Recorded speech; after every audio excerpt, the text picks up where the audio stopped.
Good evening. I'd like to welcome you to the Tuesday, July 19th, 2016 City of Oldsmar City Council meeting.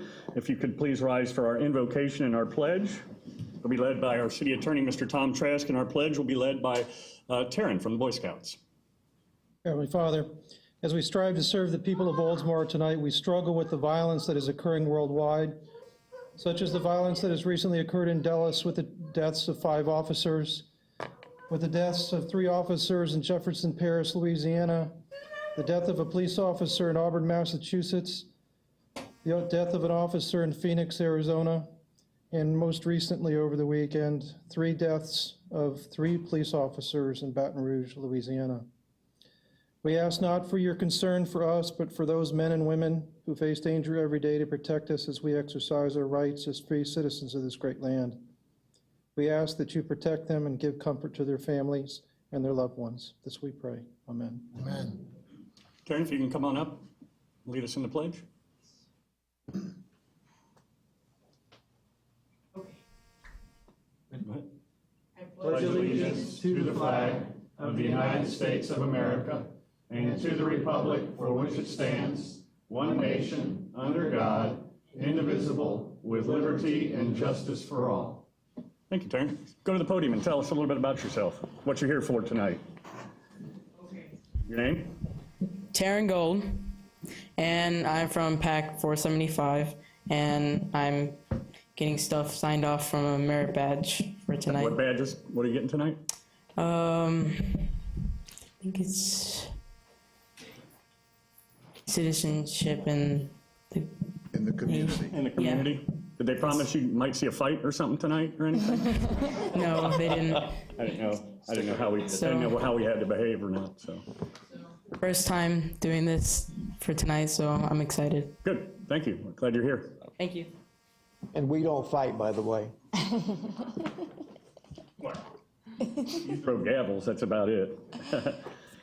Thank you. Our first item on tonight's agenda is our Citizens Open Forum, where it allows you to address the City Council. We only have a couple of rules: that you keep it to no more than 5 minutes. You state your name, address, and city for the record, and that you can address anything on tonight's agenda. And we don't have any public hearings, so yes, you can address anything on tonight's agenda as well. Having said that, anybody on this side of the room like to address the council? Yep.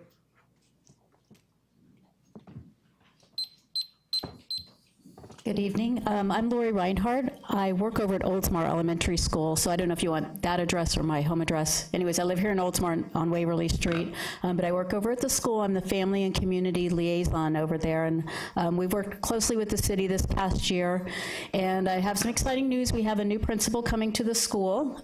His name is Dr. Jeffrey Moss, and he's moved here from North Carolina with his 3 daughters and wife, and the PTA is going to host a ice cream social over at the school on August 2nd, which is a Tuesday from 7 to 8 p.m. And I just wanted to extend the invitation. I gave you all a flyer.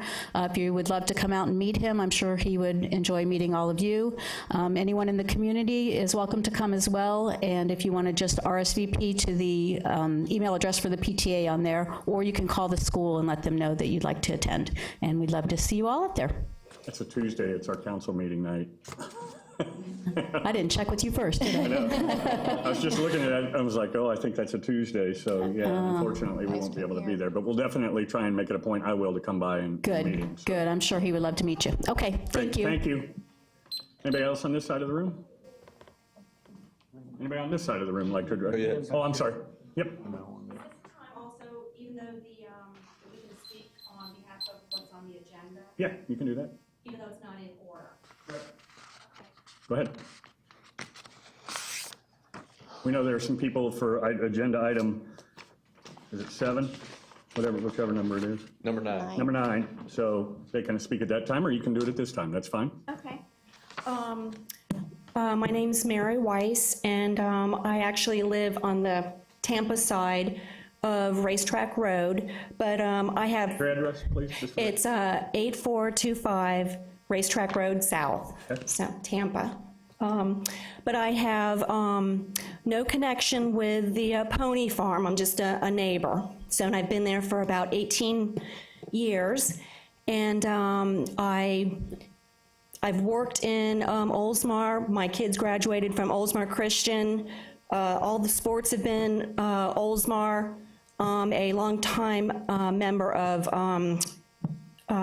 Community United Methodist Church of Oldsmar. So, but I wanted to talk about number 9 and the allowing the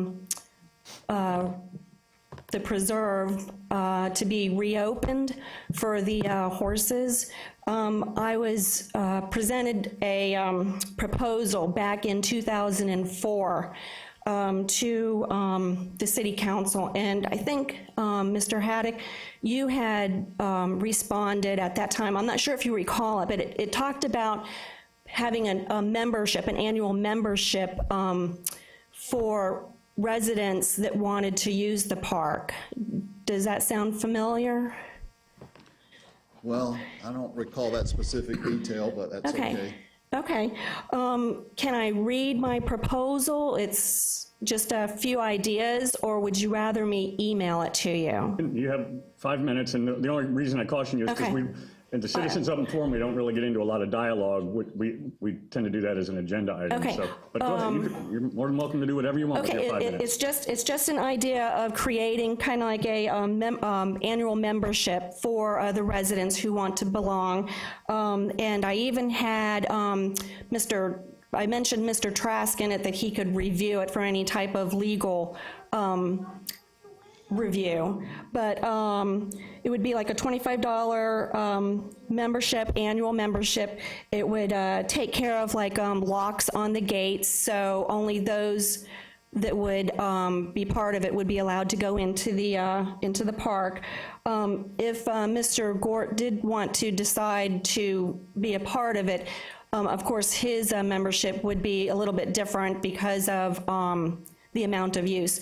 But if there were any concerns about damage to the environment, there's been many reports that horses do not.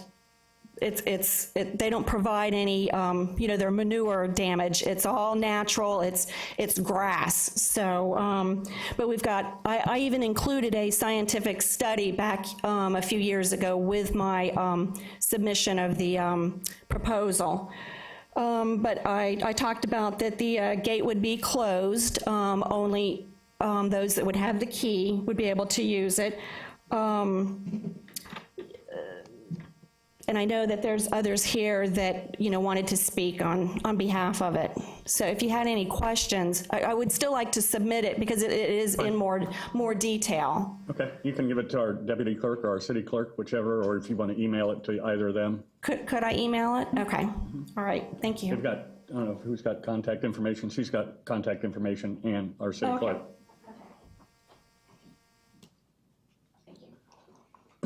Thank you. Anybody else on this side of the room that I missed? Nope. Anybody on this side of the room like to address the council? I just want to, again, mention that we are going to discuss item number 9 further down, and that might have a little bit more dialogue as part of the Citizens Open Forum. We really don't get into, a discussion about items in the Citizens Open Forum. It's more for you to present information to us. So if you would rather wait till that time, we'll definitely do that. So anybody else on this side of the room like to address the council? Anybody else in the room like to address the council? Very good, thank you. I'll close the Citizens Open Forum. Next is going to be a quick mayor's minute. Our city attorney touched on it. The tragedies that have happened not only in the United States but around the world, and it's devastating. And I meet somewhat regularly with our law enforcement officers and met with them yesterday. And really, from the bottom of our heart, and I said that then, and I'll say it now, I said it from my personal family and from my city family and from the residents of the city of Oldsmar, I can't say thank you enough to Green Matters, to us. And thank you for everything you do. And, if you watched some of the tragedies that happened, whether it was Dallas or Baton Rouge, you saw the law enforcement officers telling the residents or the citizens to get away, but yet then they turn and run right into harm's way to protect everybody else. And you heard stories of people deputies laying on top of people that were hit to try and protect them. And so, you know, they have families too. You know, they may have parents or they may have kids or grandkids, and so they're people just like us. But we definitely want to thank you guys for everything that you do, and the sheriff definitely keeping us safe. So thank you very much from the city of Oldsmar.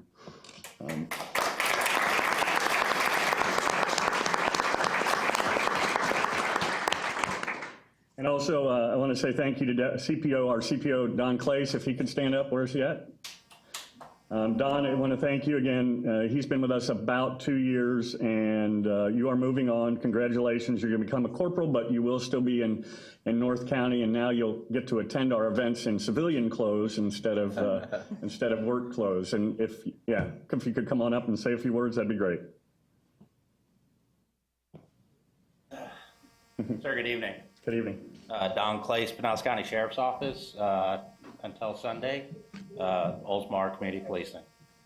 First, I'd like to thank the mayor, city council, the city manager, city clerk, and everybody in Oldsmar for just the warm welcome I got when I came into the city, making me feel welcome, and just working with me. It was a great experience for me. So. Thanks.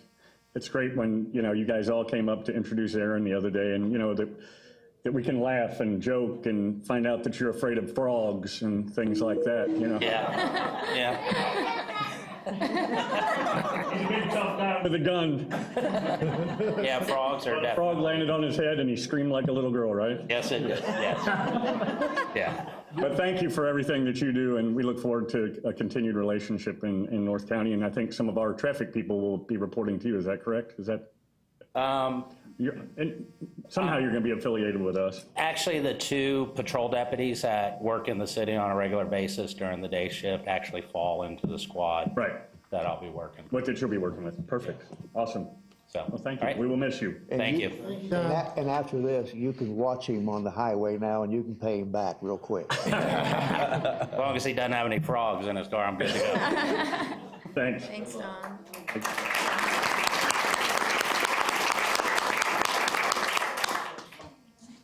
Also, a recap work session, our code enforcement, thanks to our planning redevelopment and our code enforcement officer for the insight brought to the city council. I think it's very important that our city understands how a lot of our departments run, and I think it was a very effective meeting. Some great ideas came out of it moving forward, and always trying to figure out a better way to do the things that we do. We do pretty good on most things, but we always can try and do a little bit better. Upcoming events, voter registration, supervisor elections will be at the Oldsmar Public Library tomorrow, July 20th, from 9 a.m. to noon to assist with voter registration, updating voter information, and more. Electronics and chemical mobile collection, Saturday, July 23rd, 9 a.m. to 2 p.m. North County Satellite Site, U.S. Highway 19, just south of the Home Depot. Opportunity to recycle household electronics, chemicals, and paint. Public information meeting. This is going to be a great one. Mark it down. Canal Park Master Plan. For those of you that don't know, the council approved a firm to look at a master plan for Canal Park. It's going to be Tuesday, July 26th, 6:30 at Tico Hall at the Oldsmar Public Library. The public is invited to the information meeting with staff and consultants regarding the Canal Park Master Plan. Another item, the summer reading program. A reminder, Oldsmar Public Library is offering summer reading programs for kids, teens, and adults now through July 30th. Also, the 5th Friday is coming up. That's next Friday, Friday, July 29th, which is the 5th Friday in July.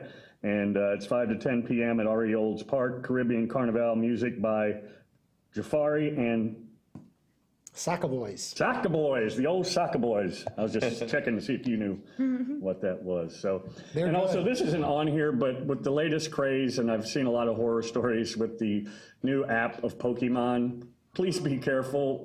We've had kids just running. Let me rephrase that. Let me back up. We've had some kids and a lot of adults running rampant in our city through parks and, you know, out in the streets. And so just be cautious if you see some lunatic running with a phone. It could be our city clerk. I mean, her daughter. Yeah, so just be careful. It's the latest craze. I saw one in New York City where it was, I don't know anything about the Central Park, and it was like this phenomenal pokey thing, and there were literally hundreds of adults running through the park. A gentleman actually stopped his car on the street, left it running, and went running with his phone to do whatever you do with this phone. Well, the fifth Friday should be interesting, right? Oh, I never thought man. about that. Yeah, the band could be secondary to Pokemon, huh? Yeah, so anyway, that's. Here, I don't know what Pokemon is. I've heard, What a shock. I have no idea what that is, and I don't care. Anything like it was years ago. I mean, there's people out in the park now with flashlights. Be careful out in the park with flashlights, because there might be somebody like me out there in the park with a your flashlight, and I'm not the one to be come up on and scared at the park with a flashlight in my face, okay? The last time something like this happened, this has been many years ago, I finally called the SO on some people out there in the park because they were out there digging. Oh, really? And that was a game too. Oh, geocaching. That was you who called? Oh, never mind. I thought they were burying bombs out there or something. No, I think that was geocaching. Was that, what, 10 years ago or so? It was a long time ago. No, that's the only thing I could think of. Baby. You were Quiet, Gabby. Okay, thank you. That closed the mayor's minute. Next item is the consent docket. We have two items: approve the payment to legal counsel and approve tentative agenda for August 2nd, 2016. If nobody wishes to pull anything, I need a motion. So move.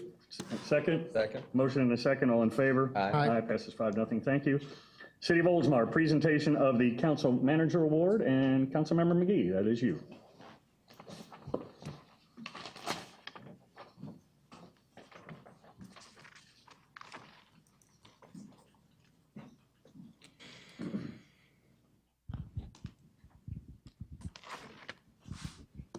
Good evening. So this particular person that we're awarding this evening, I was actually really pleasantly surprised that they had not received this award before. So we always give the Council Manager Award. The council members get their option to choose a citizen within the city or a business that's really deserving, you know, a citizen that kind of goes above and beyond being a citizen within your community, that's volunteering their time, you know, helping out other organizations within the city, that's always present, you know, really a big advocate for the community that they live in. And so I was really honored this evening to present tonight's Council Manager Award to Ken Sidorwich. Ken, if you'd like to come up, and if you brought anyone with you, you could join me as well.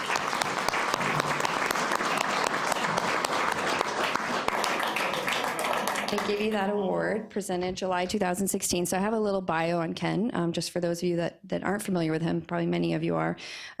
Ken moved to Oldsmar last century in 1999, to be exact, after his wife Rhonda survived her second brain aneurysm. Coming to Florida on faith, Ken found an enjoyable second career working with juvenile delinquents in a diversion program and as a substance abuse counselor. He was part of the very first Oldsmar Citizens Academy class of 2007.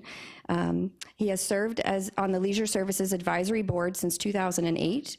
He was honored to be a part of our City Charter Review Board for 2013, 2014, and he also volunteers his time at the Oldsmar Historical Society. Ken's helped us on many of the historical home tours we've done here in the city in the hot summertime, and always volunteers his time. He's worked a few months each year for a company that scores student testing essays and is a pro bono notary public for his fellow residents in Golair Village. Ken left a quote, and he said, "When I think of Oldsmar, I smile because it's home." So if you could all congratulate Ken on his work.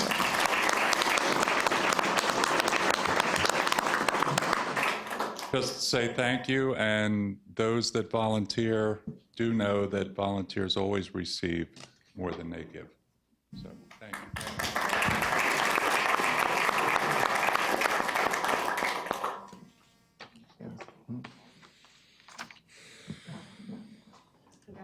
Ken, Thanks, folks. Ken, how many books have you written? Not as many as you, but one. Well, tell them the book you wrote. It was a brief history of Golair Village, not including murder, suicide. Tell them the name of the book. Not to make light of that. Well, Golair Village, if you know anything about it, used to be a horse farm way back before the city annexed it and before it became Golair Village. And since most of us are rather mature and close to death.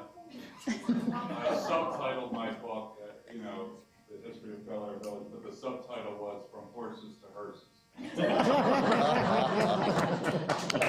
You had to do it.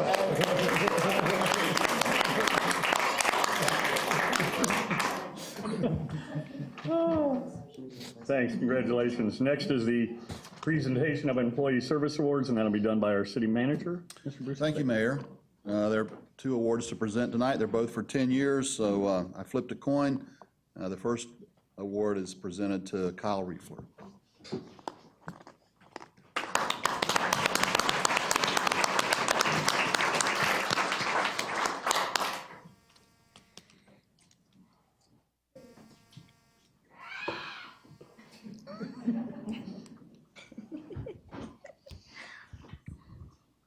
So I bet Brittany and the boys, they wanted to come up here with you, didn't they?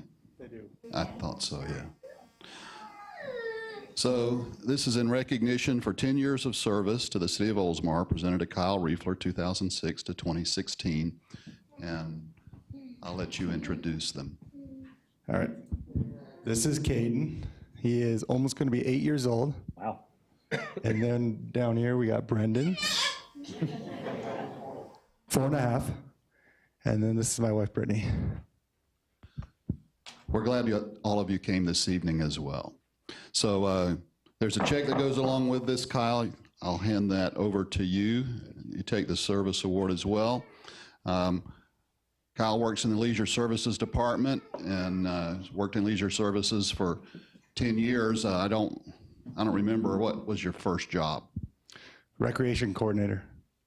I thought that's what it was, but I figured better to let you tell them. And then Kyle has been promoted into some other positions, including recreation supervisor, and you got another promotion recently, didn't you? Yes, maintenance supervisor. And that was effective yet, or when? Yesterday. Well, congratulations on that as well.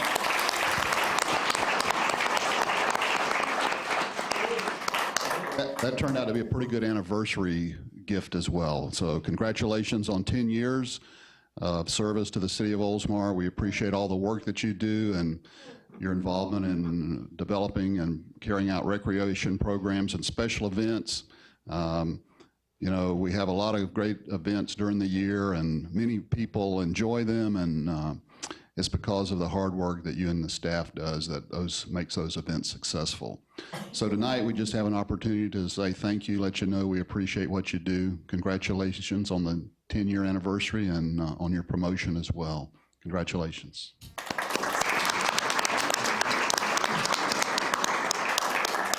Just want to say it's been an unforgettable 10 years, and I'm very thankful for working here. So. Okay.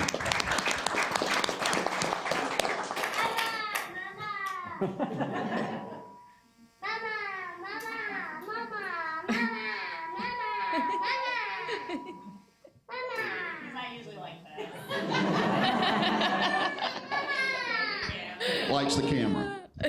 Congratulations. Congratulations, Kyle. And the second award this evening is presented to June Donald, also for 10 years.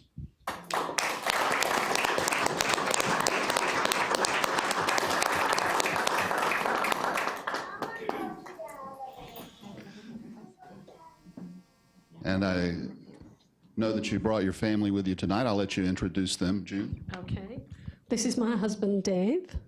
This is my daughter, Louise. This is my granddaughter, Rebecca, who's 11, and that's my son-in-law, James. Glad all of you came this evening as well. Go ahead, take that check. Service award in recognition for 10 years of service to the city of Oldsmar, presented to June Donald, 2006 to 2016. And of course, you might have seen the plaque already, I don't know, but. I ordered it, so yes. I ordered it. Yes, I know. Nothing gets by you, so I figured you were pretty much, and even if you hadn't ordered this one, you know exactly what they say, only the name and the years change, right? But anyhow, June serves as the city's Human Resources Administrator. She served in this capacity for 10 years, a very responsible job. And if you want to just take a minute or so, you might tell people a little bit about what you do in your work. Okay, well, in my job, I'm responsible for 150 employees, from recruitment, handling the benefits, assist them with benefit issues. I also assist Cindy's department with payroll. We also have a wellness center, so we help employees out with that. We do evaluations. We do service awards as well.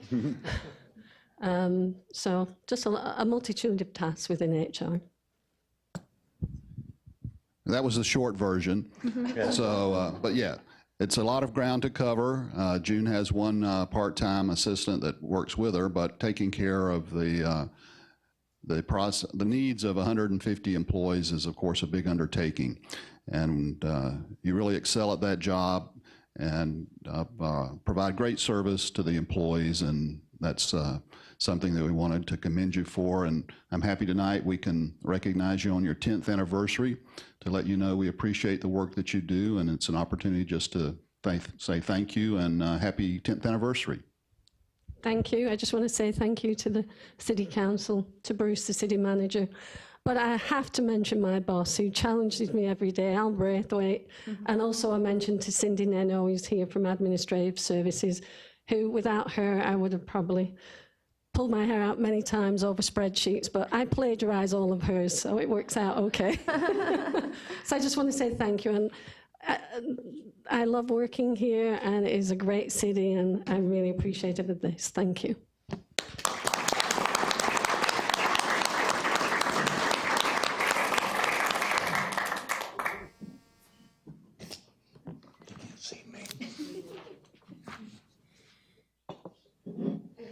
Congratulations.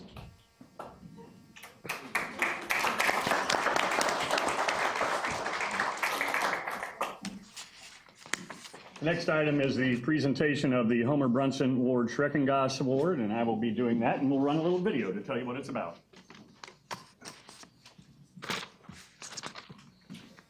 The Homer Brunson-Ward Schrecengost Award was instituted in 1991, and what it was for, it was for one of our workers here in the city that was chosen by their peers to win the Ward Schrecengost Homer Brunson Award. And what the award is, it serves two purposes. One, to recognize an outstanding worker here that works for the city of Oldsmar. And the other, what it serves is that Ward Schrecengost and Homer Brunson were both council members here in the city of Oldsmar. Ward Schrecengost served as mayor for 16 years. His last year on the council serving was 1970. I had the privilege of serving with him on his last year. And Homer Brunson served 11 years as a council member and 1 year as a mayor. And this serves two purposes: to honor Ward Schrecengost and Homer Brunson, and to honor one of the incredible workers we have in the city of Oldsmar. And that's the history of the award, and the recipient is Heidi Brennan. If you would like to come up, that would be great.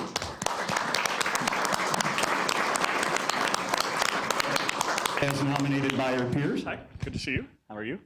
Good to see you. Who did you bring? This is my husband, Rusty. Welcome. It is a great award, and it's what it is it's awesome because it's not done by the city or the city council, or it's done by the employees, which is really great because they're the ones that know how terrific the employees are in the city. And I'll tell you what they wrote about Heidi. Heidi Brennan is an invaluable asset to patrons and staff of the Oldsmar Library and goes above and beyond what is expected of her on a daily basis. She always shows up to work with a positive attitude and is always willing to assist anyone with any sort of question or problem. For instance, she is consistently helping out patrons on the computers and sometimes assist the staff with their computer issues as well. Going beyond the simple act of answering a question and walking away, Heidi displays great patience and care in making sure that each person's needs is fully met and that they walk out happier with a greater, better understanding than when they walked in. Many patrons know and ask for her by name and do so often because they know how willing she is to assist in any way she can. Heidi displays leadership skills by managing our team of teen volunteers. She coordinates them for programs and assists them with their computer help programs. She also was a very big help to our Friends of the Library group this year during their annual book sale. They showed up for the sale extremely understaffed, so Heidi jumped in, helped them set up, tear down, and dispose of all the leftover books. Heidi is a great representative of the city of Oldsmar and goes above and beyond her job duties. For instance, this year she has helped to raise funds for a young patron that is fighting cancer. She also helps elderly patrons outside of work occasionally by delivering materials to them or driving them to appointments or bringing things to the library that she thinks they may need. She doesn't need to do these things, but she does them anyway because that's who she is. And that is why we, both the library and the city of Oldsmar, are extremely fortunate to have her as part of our family.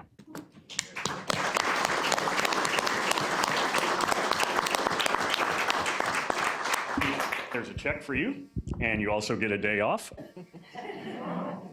It does go the other way. I'll read it for you. The Homer Brunson-Ward Schrecengost Governmental Award presented to Heidi Brennan for her outstanding service, dedication, and leadership to the City of Oldsmar 2016 second quarter. Congratulations.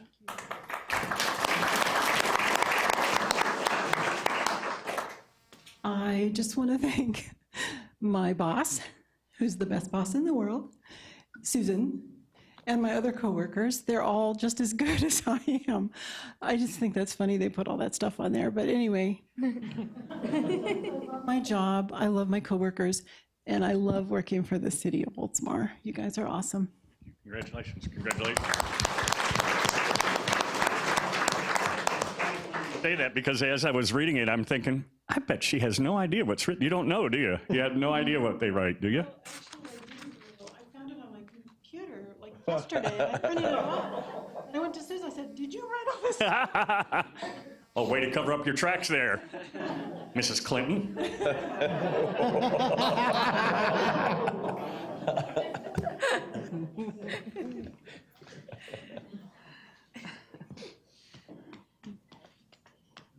Congratulations.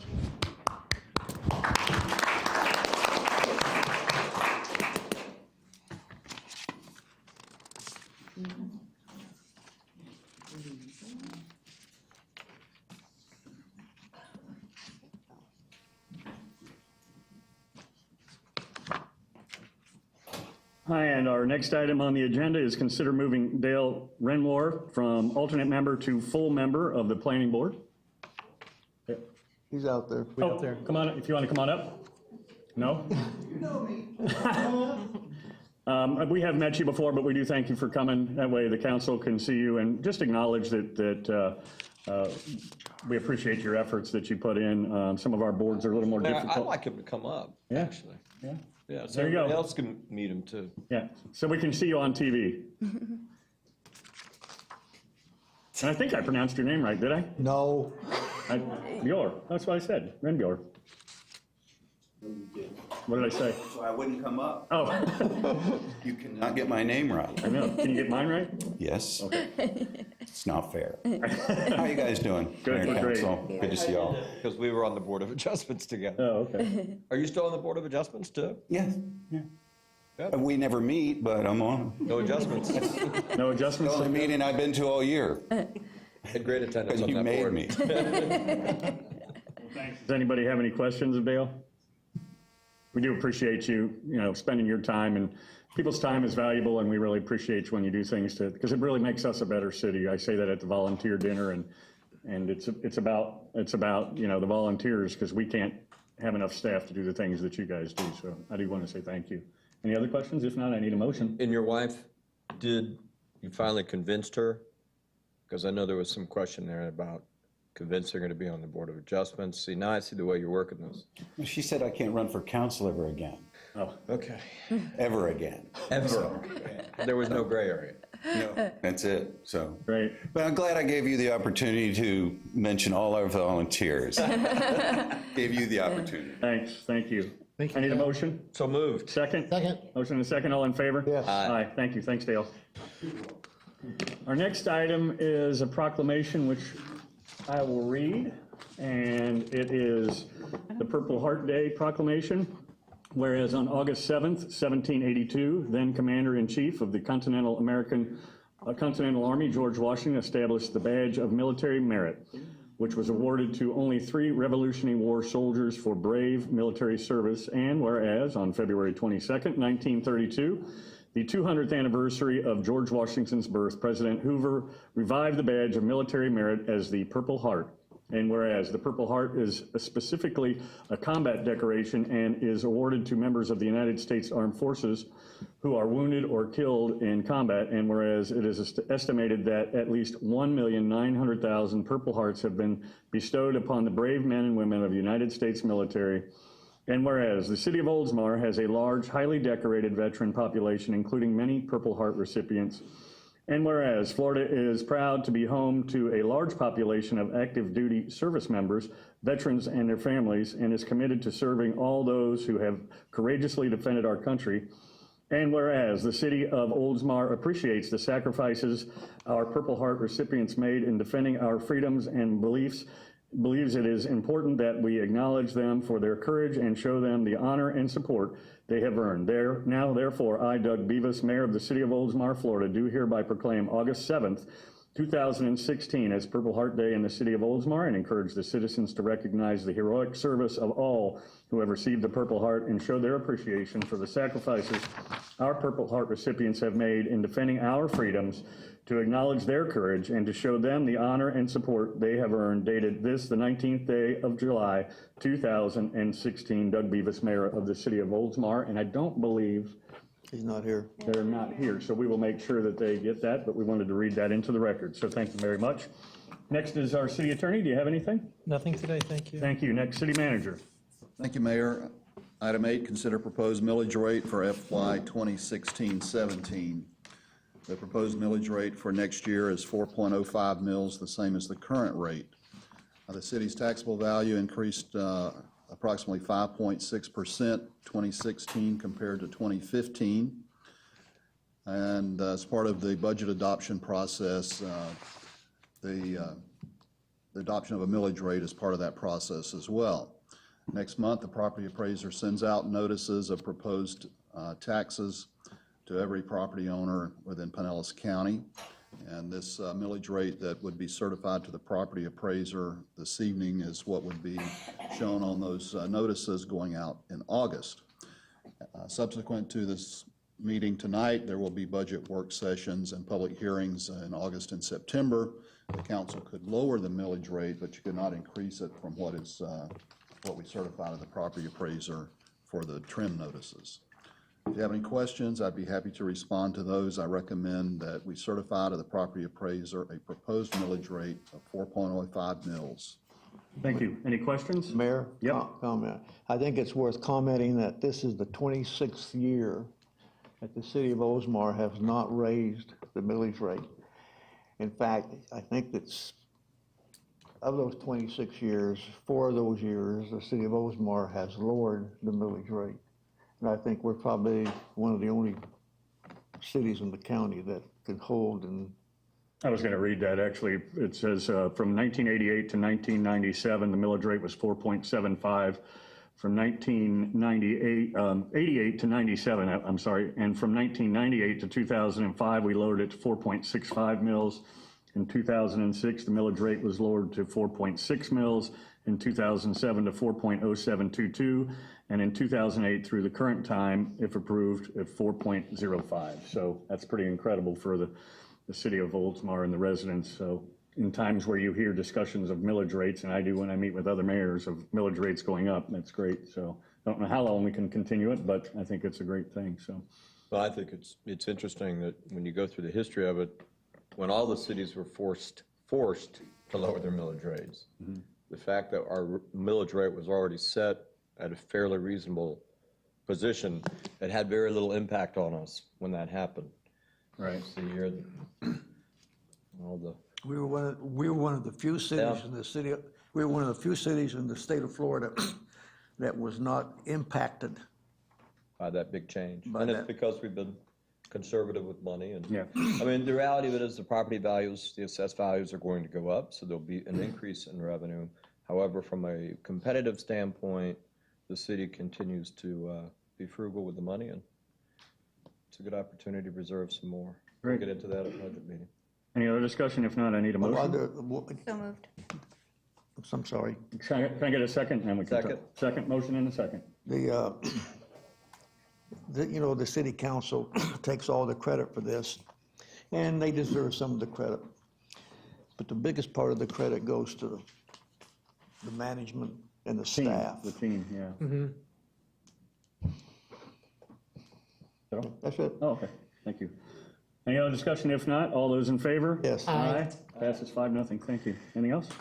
That's all, thank you. City Clerk, do you have anything? Nothing. No. And what, voter registration again is, not voter registration, yeah, tomorrow, right? Tomorrow from 9 to 12. 9 to 12 at the library. Do they need to, what do they need to bring with them? Driver's license or state ID. Perfect. Thank you. Next is item number 9, discuss horses in Mobley Bayou Wilderness Preserve. To my knowledge, I don't think anything dramatically has changed as far as the preserve and the stance that the city took and the criteria that we kind of used to make the decision, but it was requested that it be put on the agenda. Vice Mayor Seidel motioned, and it was seconded by Councilmember McGee. And so I default to you to discuss. Well, Mr. Mayor, if I could, I'd like to request that we allow those who've been waiting to go ahead and speak before we get into discussion amongst council. But we can do that. I'd appreciate it. Yep. Who would like to address? Shock y'all. I do shock y'all. Good evening, council. Name, address, and city for the Yes, record. sir. My name is Fred Orris. I live at 8505 South Racetrack Road. I'm just on the opposite side, unfortunately, but we consider ourselves all Oldsmar over there because it's REO's old property. McDonald, everything back in the past. It's a cutoff from Hillsborough, the city, that side. It's rural back there. I'm sure you've all had a chance to be back there before. But I wasn't going to say anything. They're probably all shocked. But you brought up a couple things earlier, and I appreciate police officers and everyone that are protecting us, and the good things in life. And you brought up a really touchy thing about all the bad things that are happening all over the world, besides just the United States, Turkey, everywhere we have so much bad. You have an opportunity to have a piece of heaven that is right next to Oldsmar. Unfortunately, it's on the other side of the road. It's a piece of heaven for people to get away, take their minds off of all the bad and the ugly that's going on in this world. There's so much out there that is wrong with the world. And here we have an opportunity to share all the loving, all the things, all the care, all the responsibilities, all the things that everybody grew up with at once upon a time. We lost that somewhere in life. You have the opportunity, you have the power. You are the only ones that have the power to keep something so beautiful and so friendly and part of Oldsmar City, because you just mentioned a few times how you want to grow Oldsmar, you want to beautify Oldsmar. You are missing the biggest opportunity of something that's right next door. We're talking 20 feet across the road, and you're missing the whole picture. This is where children get away, their unfortunate families, handicap, diseases, all kinds of other things. I mean, I can't share that enough. I spoke one other time here, and that is the most positive thing that you have in this entire area for 20 miles from here. If you look it up, it's one of the one-tank trips that it's the top. I just wanted to say that real quick. I don't have all the statistics. I don't know what the apples and what, environmental, I don't have all that. They do. But I just wanted to speak out and let you know that you're losing an opportunity for something that's so wonderful and loving, and so many things going on in life that you're going to take away from everybody. Thank you. Thank you.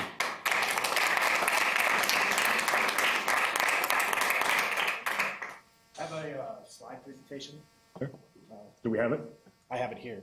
I don't know if we have time to load We it up. can't, We yeah, you should have got that to us earlier so we I could get didn't it know loaded. the policy on that, I'm sorry.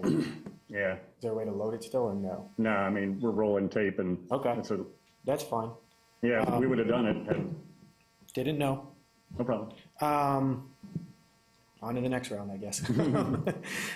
Ladies and gentlemen, members of the council, it is with esteemed greatness and... Name and address in the city. Oh, sorry, Scott Gangler, 6230 Savannah Breeze Court, Tampa, Florida. I'm here on behalf of Citizens for Horses Committee. And as I say, it's with extreme gratefulness that I thank each and every one of you for allowing this matter to be heard on tonight's agenda officially. As I'm sure every one of you is aware, this is not the first time that this concern has come across before the council and its members. To say that nothing has really changed, I think within regards to this matter, is a huge understatement and injustice to the people of this community who are not only present in this room today, but have also voiced their opinion on various petitions, social media platforms, and spoke out for the need, desire, and want to have these trails put back into the preserve. I know that there's other people in here in the room that will voice their opinion today that haven't had the chance before, and there's other people that have sent letters that will be read to you all today that have had an intricate part in helping support this cause.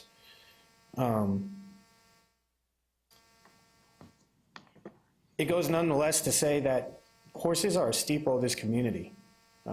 I've stood in the back of this room, spoke a couple times in this room, numerous times, and each time I come into this room, it amazes me every couple weeks how I hear more and more stories, including tonight, of how horses have played a vital role within the community of Oldsmar.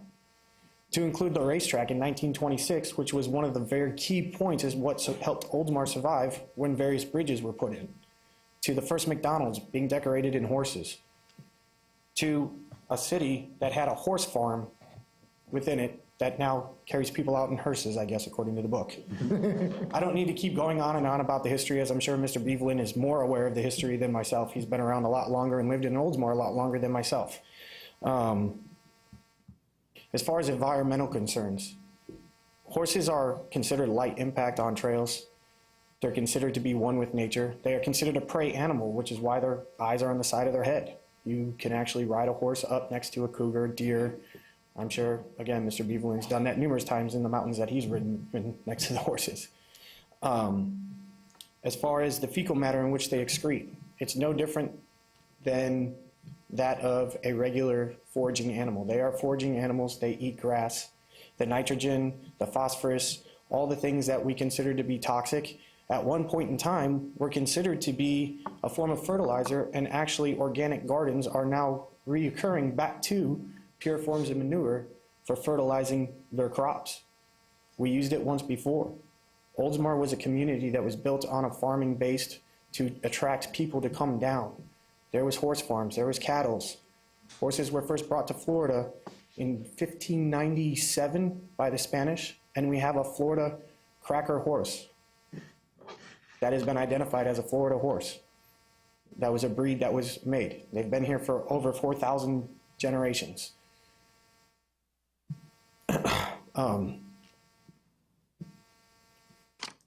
It goes without a doubt in my mind that horses are very intricate within Oldsmar. Like I said, we've seen it numerous times again. The history of the trail and other business entities as to why trails were and were not put in, that's history. I stand before you as a combat veteran and learned from my leaders that everybody has a history, and you take from each person that comes before you a little bit, only to make yourself a better version of what you were yesterday. We do that by learning from our mistakes. There were mistakes made on both behalves when we talked about trails before over a decade ago. Both behalves. That goes none to say. The past is the past. We can't live in the past. We have to live in the future. And you guys as our leaders are now being brought back to you by other members that have no association as a business or an operating business. This is being brought to you in a public standpoint from people of the public that have gone out of their way and taken the time on their own to research, reach out to you, touch other people of the community and voice their opinion and get them to voice their opinion on this matter. And it's forever growing. I understand it's going to cost money to build a trail. I get that. I understand there's concerns, such as parking, who's going to maintain it, things like that, what can be done. I understand, as the woman spoke earlier before, she posed back in 2004. Well, in 2004, Mr. Mayor, this city was approving the trails. There was 1 mile of trails approved in Appendix L, and you can find that on Pinellas.org, and it's in my slideshow, which you don't have, of approved trail that was ready to be opened. It was approved, granted an agreement signed with a local business. Well, that local business is no longer operating for that entity of the trails anymore. But the people in this room, as well as the people on the petitions which we've presented to you before, have all expressed a concern and an interest for still moving forward with these trails. I have Appendix L, you can borrow it. Oh, thank you. Have all moved forward with wanting these trails still, regardless of whether or not that business is involved in it or not. It has nothing to do with that. These are husbands, wives, children's, neighbors, friends of this community that support that. Florida is the 3rd largest state that is privy to having horses, next to Texas and California. It's been identified by a state-funded plan called SCORP that the ever-growing interest in equestrian use is growing. And by 2020, in the Tampa Bay area alone, there'll be over 300,000 people that will have at least ridden a horse one time, if not more, in Tampa alone, not including the states. The population is forever growing. We're losing a lot of trails and fairways that cater to these riders and these people. There is a huge market, and it's a niche market for this economy to grow on that same market that this city benefits from, not only from the horse world, but can also benefit from the tourism world, because it does draw an attraction. And with it growing smaller and smaller, by increasing that history and that staple and opening those trails, you will capture some of that niche market that will put back into the community that you're looking to do and encourage more ecotourism within there. Now, I know we've talked about this before, and we're always told there's Booker Creek and there's other areas in Pinellas County. You're right, there are. But there's also Applebee's in Tarpon Springs. There's also McDonald's in Tarpon Springs, or in downtown St. Pete. There's plenty of other places to go work, eat, and play. We're not talking about putting a horse trail in downtown St. Pete. We're talking about putting it here in Oldsmar, not anywhere else. We understand that there's a trail in Booker Creek. And while we're on Booker Creek has been identified as a preserve, which has wetlands. It says so on their website. There is a trail that goes through wetlands. And wetlands is a big concern for you guys, and I get it, I understand. It's to preserve what you had and stop people from building it and destroying a piece of the city that you're trying to protect. The trails are not going to do that. You can do it in Booker Creek. It's good for the goose up there. Why can't it be good for the gander down here? There's people that want it and will benefit from it and will utilize it. And it will be a huge attraction, as it has been before already. Economics. How can we pay for it? Well, it was presented earlier, an annual pass. You can preside by forcing people to have an annual pass for access to the trails in the parks. You can also increase the revenue on that by forcing a parking area, which is requiring them to pay either by a meter or some sort of pay system with an arm bar that allows people to park their horse and trailers in a designated parking area and then pay before they are allowed to leave the parking area for parking that vehicle there. The SCORP plan also identifies different various federal and state grants that award for outdoor activities. Horseback riding being one of the outdoor activities, as well as various hiking and biking trails that can be put within the city. My understanding, those grants are grants. You don't have to, it's not a loan, it's not a gift, it's a grant to accompany and warrant you guys building more outdoor activities to get these kids off of Pokemon Go and out from behind the computers and active in the community. I think you would be doing a great disservice to just warn off and write off the history that Oldsmar had a part of, which is horses.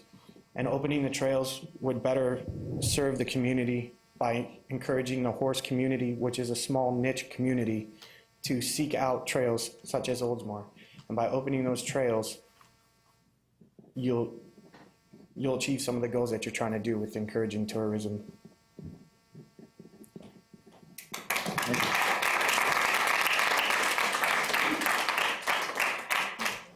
If you want to make that, I don't know if you have other personal stuff on that drive, but if you want to make it available to us, they can print it and give it, not tonight, but they can print it and give us copies of whatever it is you had on there. Mr. Mayor? Yep. Are you putting a time? Nope, it's an agenda item. I'm not putting a time on it. Thank you. Good evening, Mr. Mayor, ladies and gentlemen, good evening. My name is John Schultz. I live at 1819 Forest Drive here in Oldsmar. My wife Laura and I raised our 3 children here. We love everything that Oldsmar has to offer. My wife served on the board of directors for Oldsmar Soccer Club for many years, and she worked hard to obtain the City of Oldsmar approval to use additional city property for additional soccer fields. It was then and is now all about the kids, getting children away from electronic devices and negative influences and out into the great outdoors. Laura and I knocked on all of our neighbors' doors and spoke to them about tonight's agenda. And I want you to know that every single person signed a petition. And in conclusion, I'd like to thank you all in advance for any consideration that you can give to us. Thank you. Thank you.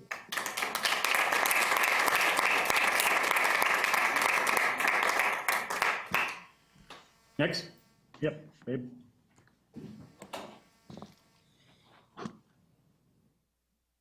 My name is Babe Wright, and good evening, everyone on council, and Mr. Trask and Mr. Haddock, and it's good to see you all. And hi, Jerry. You're my favorite person. I have lived on the same corner at 1006 State Street, and I have lived there since 1980. My husband and I was the only house on that corner. I have watched those children ride from that horse farm that belonged to Howard or Harold Molnix. I can't remember which one it was, but it was one of them. And they've had horses down there for years. And the children certainly enjoy riding the horses. They used to go by my house, but they're not allowed to do that anymore. And all the little kids that used to go by my house, I'm sure are big kids now. I don't have any statistics as to where the horse goes, but it seems that there could be some sort of something worked out where the children would still be able to do that, because there's not, all kids don't like to play soccer or football or baseball or whatever. And some of those children, you know, are very dedicated to what they do, and they love it very much. And I would really like to see something happen that the children could still go back to doing what they were doing there. Now today there was 2 buses went down to the farm. Now Armando has other things down there besides horseback riding, and he probably went to see the animals and stuff. And it's a really good thing. And Saturdays and Sundays, they go all day long. I mean, like 10 o'clock till 2 or 3 o'clock in the afternoon. They go down, up and down the road, going down to see the animals or ride the horses or whatever they do when they go down there. I intend to take my husband's grandchildren down there Thursday, if it doesn't rain. So if possible, and I would be willing to help contribute to any expenses, as I think most of us down there would, to keep the horses there. If you all could kind of work with us, okay? Thank you very much. Thank you. Appreciate it. Yep. My name is Lisa Reichel. I live at 8503 Porters Lane in Tampa. I'm here on behalf of children and as a parent. I I wrote because I don't speak well in front of adults. I'm a teacher, but I can handle seventh graders, not big people. So I grew up on a farm, a small family farm in Ohio, and my dad would tell you that he is not sure if I was able to walk when I got my first horse. Riding in the woods, experiencing nature, and the relationship with my horses kept me grounded. A major concern moving to this area was not having that experience for my children. The benefits of horses in nature are well documented. In his book, The Last Child in the Woods, Richard Louv states, "The woods were my Ritalin, nature calmed me, focused me, and yet excited my senses." Current research concurs with this sentiment. Proximity to nature reduces stress, improves symptoms in children with hyperactivity disorder, reduces occurrence of asthma in children, and additionally, other research shows that horses foster an interspecies relationship built on respect and trust, allowing children to recognize their place in nature as opposed to being apart from it. As a scientist and an educator, I have witnessed the validity of these statements. I witnessed the effects of the relationship at Horsepower for Kids on many occasions. A group of inner-city teenagers came to the farm for a day. I teach middle school students in Title I Renaissance schools. These schools, or these children, come to us with unspeakable and disheartening situations. A particular group of young men went on a trail ride. As they came up to the horses, their faces and mannerisms were hard and unapproachable. When they returned from their trail ride, their hard faces were visibly relaxed and their composures had changed. They spoke softly about their ride and wanted to spend a little extra time with their horses. It was a cathartic moment for these young men, and one I am sure that they carry with them today. On a personal note, I am sure this relationship between children and horses in nature saved my daughter's life. Luckily, we found Horsepower for Kids at a birthday party. I found the connection I was seeking. My daughter went to horse camp and loved it. I began to volunteer so that we could spend time together with the horses. A few months later, I was diagnosed with lymphoma, and during my treatments, my mother passed away. I remember taking a trail ride during this time and shedding the despair, sadness, and stress. A year later, my daughter was severely bullied at middle school to the point where she tried to commit suicide.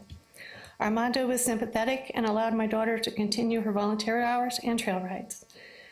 He has a way with children, and she trusts him to this day. Throughout her ordeals, the availability to ride in the woods helped her clear her mind, find her confidence, and heal.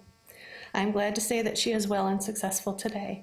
She still rides horses, and she still visits the farm. My hope is that my story and the research presented will convince you to allow horseback riding in the preserve. Taking away additional positive experiences in nature robs our children of the stimulation and relationships they crave and need. Please become familiar with the benefits of horses in nature on child development when making your decisions. I leave you a quote from Henry David Thoreau. "I believe that there is a subtle magnetism in nature, which if we unconsciously yield to it, will direct us all right." Thank you. Thank you. Next.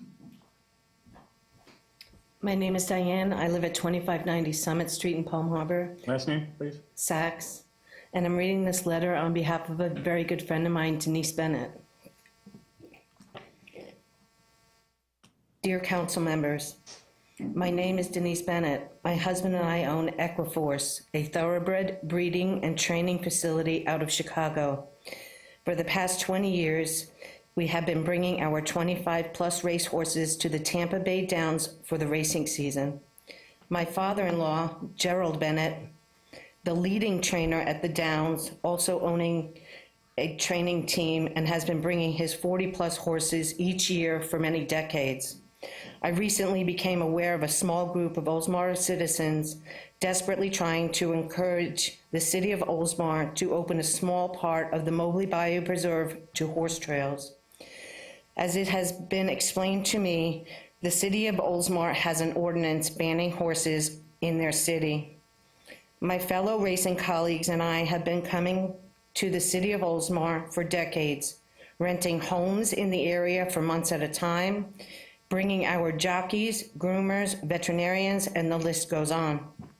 I'll explain a little how the horse track works. all horses at the track must be on the racing circuit and may not, for any reason, stay in a stall at the track unless racing. I have for many years found off-site boarding at local homes with barns to rent while I have a horse in need of rest, recover an injury, or to foal. If not for these people, mostly private homes, I would be forced to take them to Ocala. These local citizens open their barns for the racing community each year, and for that I am grateful. I would have a hard time digesting coming to the Tampa Bay area for the racing season each year without the support of the local horse community. The Tampa Bay Downs is a staple in the community and has given so much to the city of Oldsmar for many years. I was quite surprised by the level of disregard for the horses by the city of Oldsmar.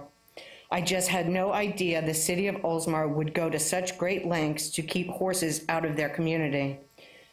As the racing season has recently closed and we've all gone back to our respective cities for racing, I will continue to follow along with this group, Citizens for Horses, and will assist in any way I can. Should their efforts go in vain, I will encourage my fellow trainers upon return to the track in the fall to take a stand in making the city of Oldsmar a horse-friendly community. With roughly 100 trainers and 1,500 horses that come to the track each year, I'm sure our input will prove to be invaluable. And this is sincerely Denise Bennett. I'm going to hand a copy to the clerk of the court for her records. Perfect.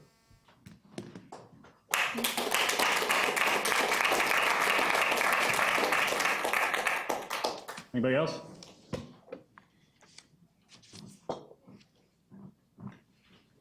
Hi, Mayor, all the council members here. My name is Pam Lunn. 22 years ago, my husband and I... Address and city. Pam Lunn, 12502 Maverick Court. It's named after a horse. Tampa, Florida. Almost 22 years ago, this October 6th, it'll be 22 years, we purchased a house in the area on Maverick Court. We thought the famous last words were we wanted nothing to do with horses and an acre was more than enough to mow. We moved into Twin Branch Acres, which was an equestrian neighborhood. We thought we were moving into Oldsmar. In fact, the first week, we changed all of our address. We went down to the Oldsmar post office. We got a bundle of the little cards that you fill in, and we signed everything over to Oldsmar, Florida. Little do we know that a week later, the postman came by and says, "You didn't move to Oldsmar, you're officially in Tampa." So we had to go through the whole thing again. But we still embrace Oldsmar as our city. People want to know where we live.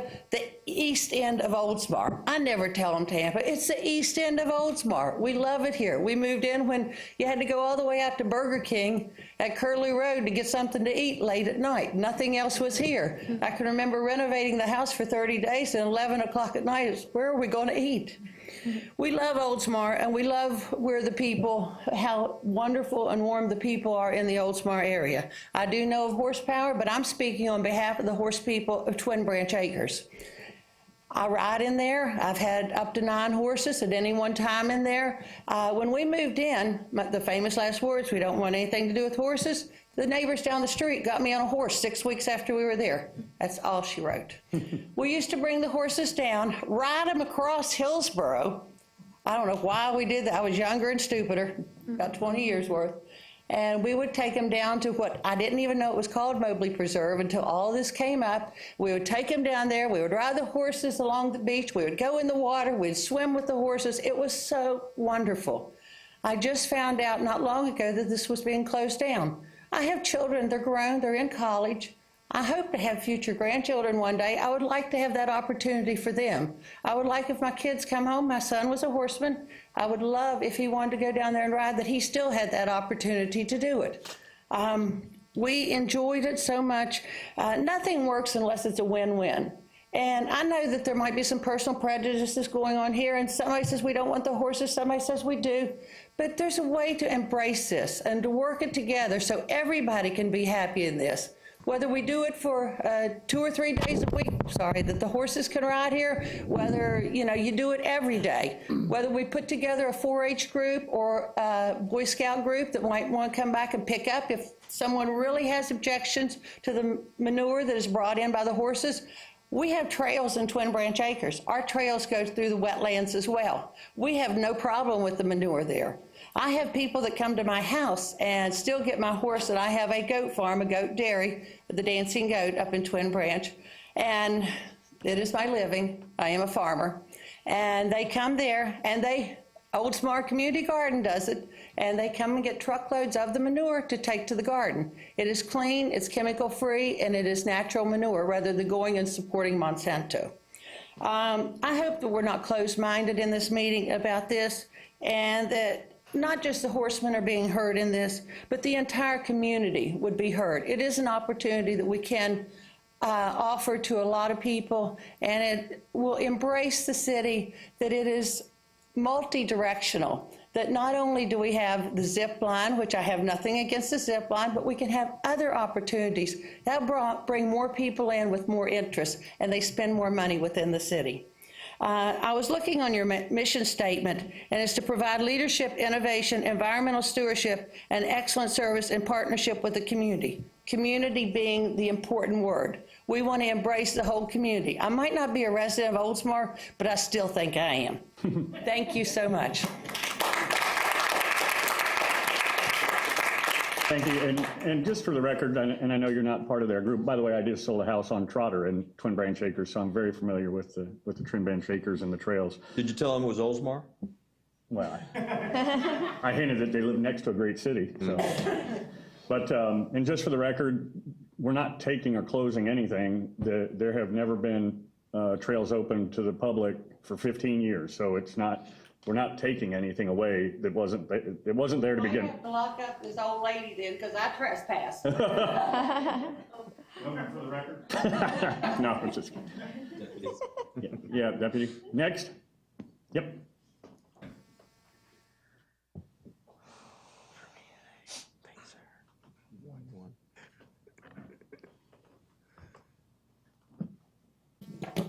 I'm Mary Kay Richard, 2462 Fayette Drive, Safety Harbor, Florida. I'd like to start off by saying it never gets easier standing up here and asking for something you want so much and knowing that you can do it. What can we possibly say? My job tonight was to read this letter that some people wrote about their grandchildren who went to the camps that they'll no longer be able to have. Instead, after listening to all this, what could possibly be said? What could be in this letter? Nothing. We all know all of it. But what it has not been said and has not been done is, Honorable Mayor Beavis, you have said several times, well, I haven't heard anything new, and all those criteria of why we can't have them still exist. I would like, as part of the summary, wrap-up, whatever, to say we know the sites, we know the issues, we know, I mean, people like that. How could anyone say more than that? Not me, but what are the real reasons, and what it seems to me, taking a group, the people who are interested, and really defining, because we all have maps. I mean, we've got the 3 trees and then, the 2 rocks and where the water is.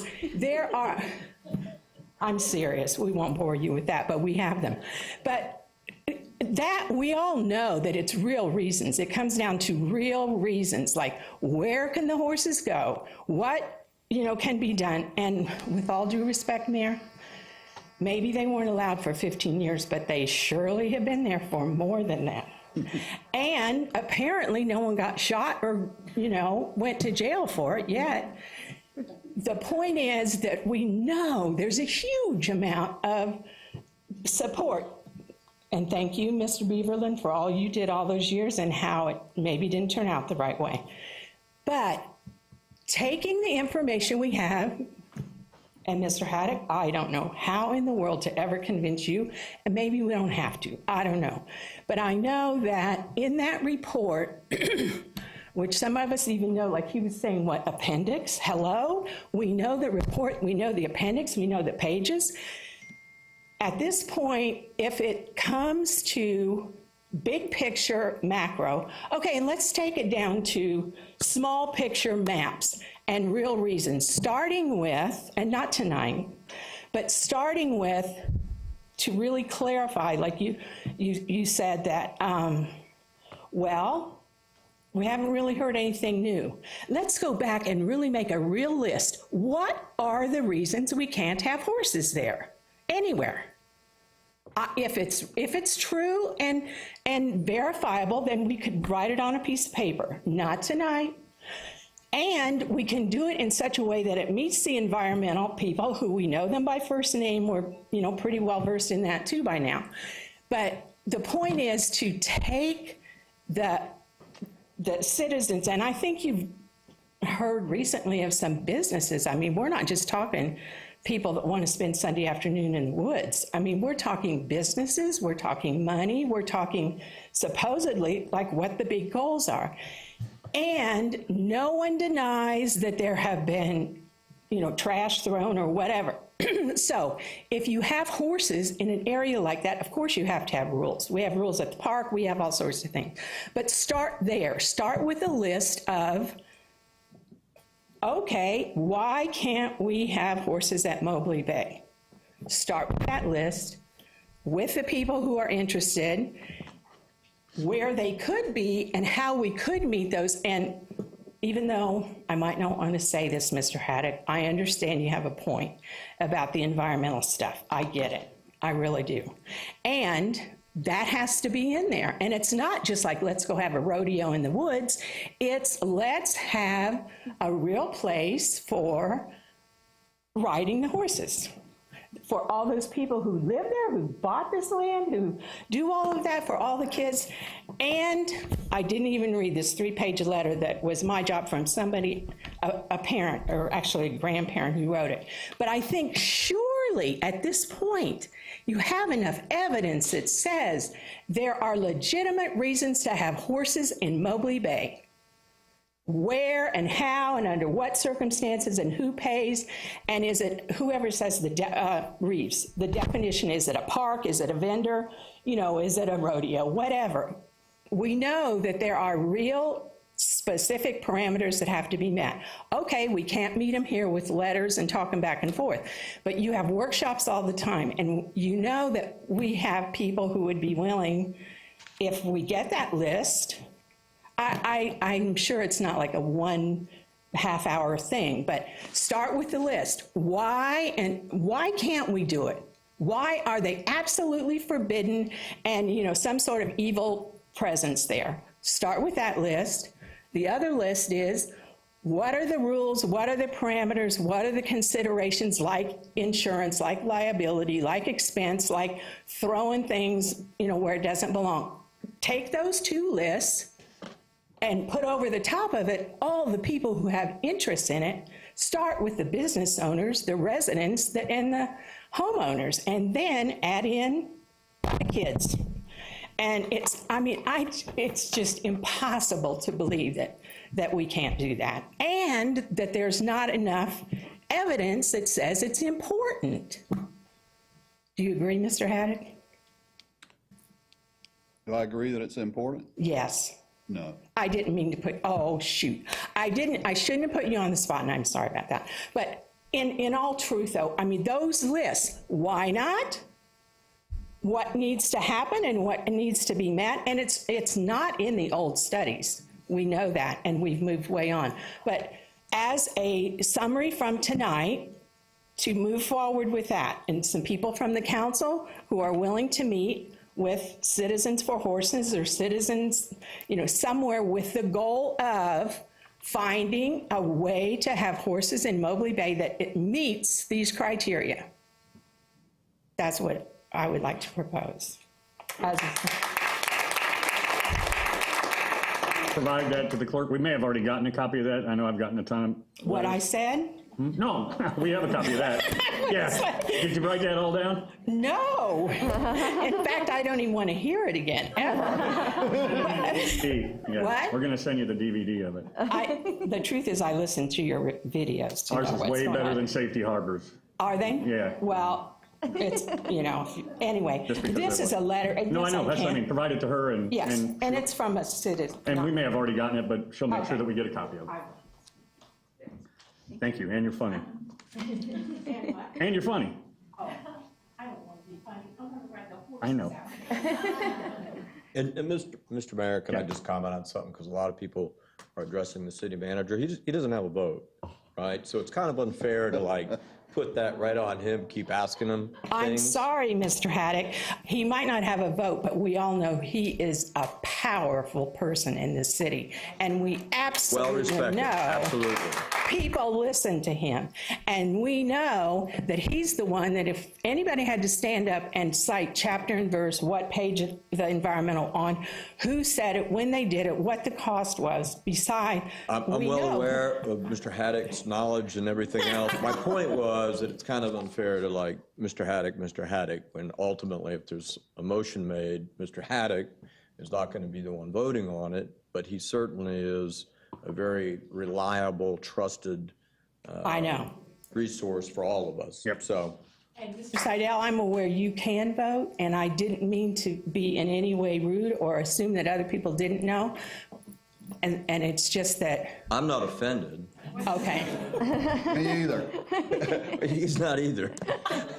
You should hear when we talk when we're alone. I would just like to say something that Have you spoken? I've already spoken, but I just want to say something really quickly. We need to clarify who you are. 'cause- Oh, Lisa Reichel, I'm sorry. Address? again? 8503 Poydras Lane, Make it Tampa. quick. We have This is other the first time I have ever attended a city council meeting, ever. I try to avoid these places at all costs, police stations, courts, all that stuff. But what I just heard greatly offended me and greatly hurt me with the fact that citizens are coming up here and saying things from their heart and saying that, you know, this is important to me, and for someone on the bench to say, no, it's not important to me, I would never come back, ever. So I just want to say that was very offensive. He said, is it important to you? And you said, oh, no.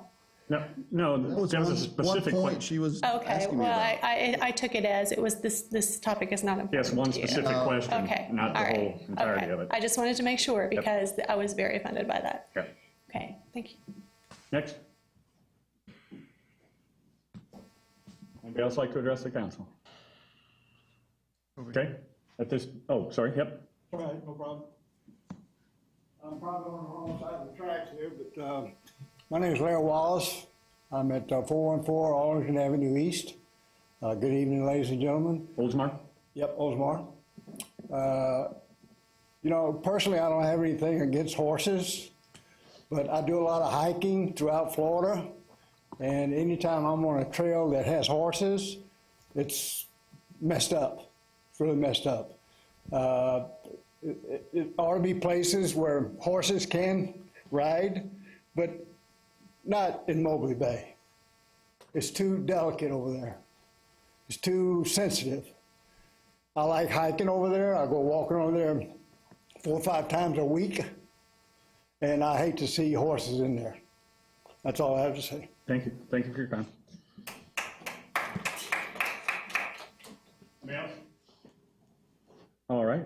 Mr. Seidel, I'm not sure what your... Thank you, Mr. Mayor.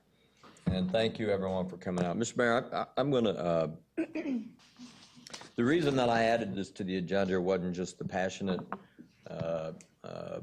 comments made by our speaker that evening. I would tend to disagree with you a little bit in the fact that we have had a lot of citizens, both Oldsmar residents and those who support the city of Oldsmar, come and speak. They certainly have put a lot of effort into... And if I can, just for clarity, I meant from our perspective and the things that we've had and reports, I very much appreciate the effort that those people have put in. Well, I didn't make that clear, but from our perspective, the things that Well, and what my point was, I don't think we have an opinion on it yet. Right, but I mean, the study... we haven't, you know, had this discussion yet. So in any event, fair enough. I'm not trying to put words in your mouth, or that'd be the last thing I'd do with you, Mr. Mayor. You know, and the hesitation I had of making that motion and putting it on the agenda is the fear of disappointing people, of raising hopes and disappointing people, because this is a difficult issue. It's not without challenges. You know, I appreciate the fact that some of you have shared, well, you know, we've been riding in there for 15 years. You know, one of the fundamental problems with this is, you know, we had a deal, and essentially what happened, and I'm not focused on the past, but it's relevant, and that is,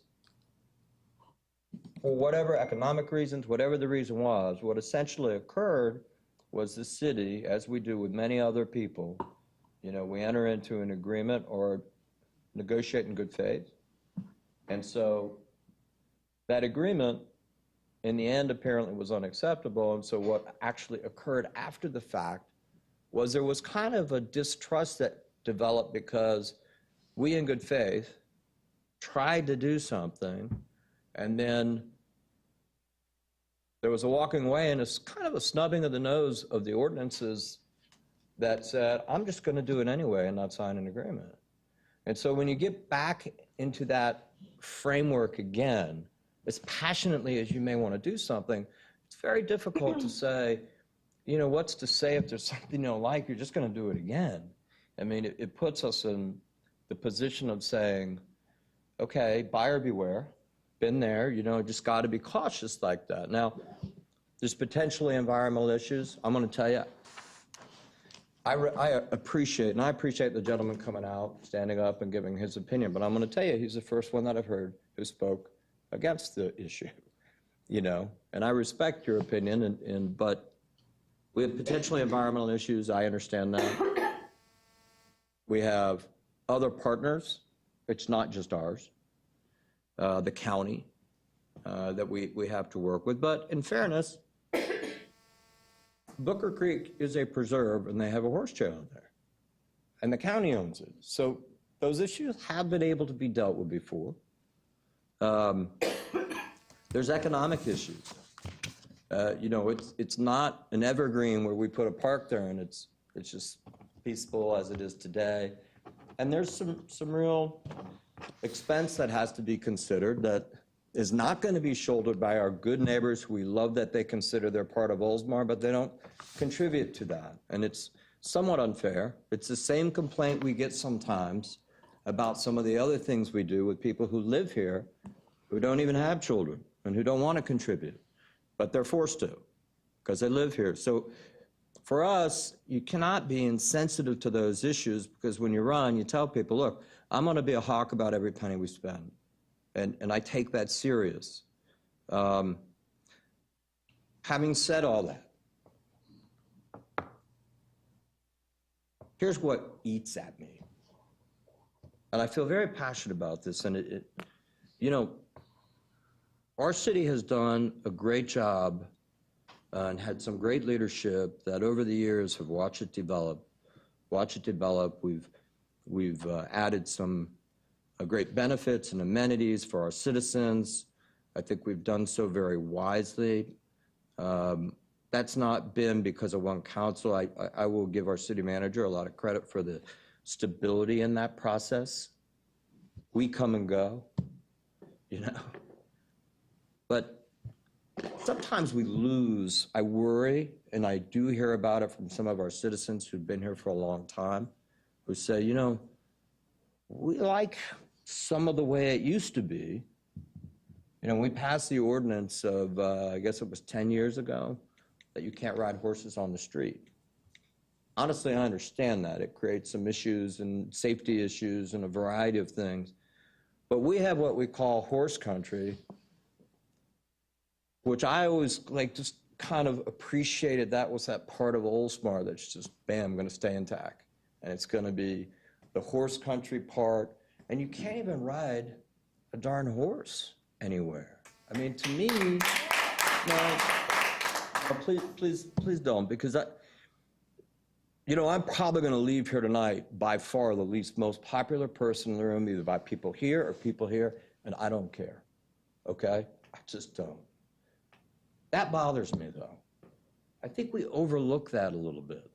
I drove through the area today, and you know what? There are stables over there, and they were empty. I'm talking about on the Oldsmar side. And it wasn't till I heard that letter about some of the people who keep their horses there, that now I kind of know why they have some stables there. And I don't know, I don't think we should dismiss that. And there are people who live here who speak passionately about us finding a way. And the last thing, which to me is truthfully the most important, it is undeniably that there is a positive impact on the kids who've been involved in this, who stay involved in it. I mean, look, why do we spend so much time and money supporting Little League? Because we know it's going to have a positive impact. And somebody said it earlier, and I've been, they're not all going to be athletes. It's part of the reason sometimes, Miss Suda is always talking about the art stuff that she brings to the plate, that we try to provide that for kids who don't have an interest. I don't know. I think that this is an important thing. And I think, we would be well served to really at least try to take that old agreement, and I should think that would be a starting point, put it on the table, have our city manager go through it to look for what's changed in today's environment, and let's see if there isn't an opportunity there. And that's what there may not be, and there may be more disappointment. I don't know.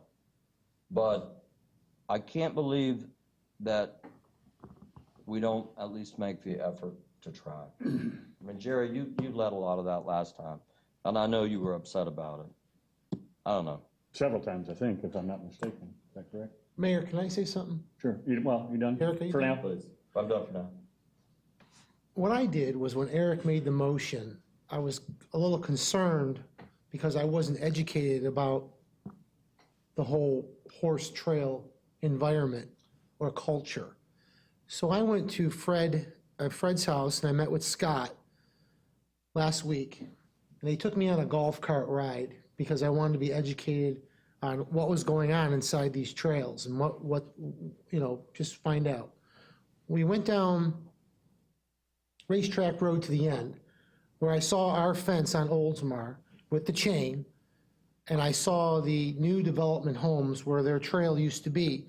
And what was concerning is they've used this land for free for years.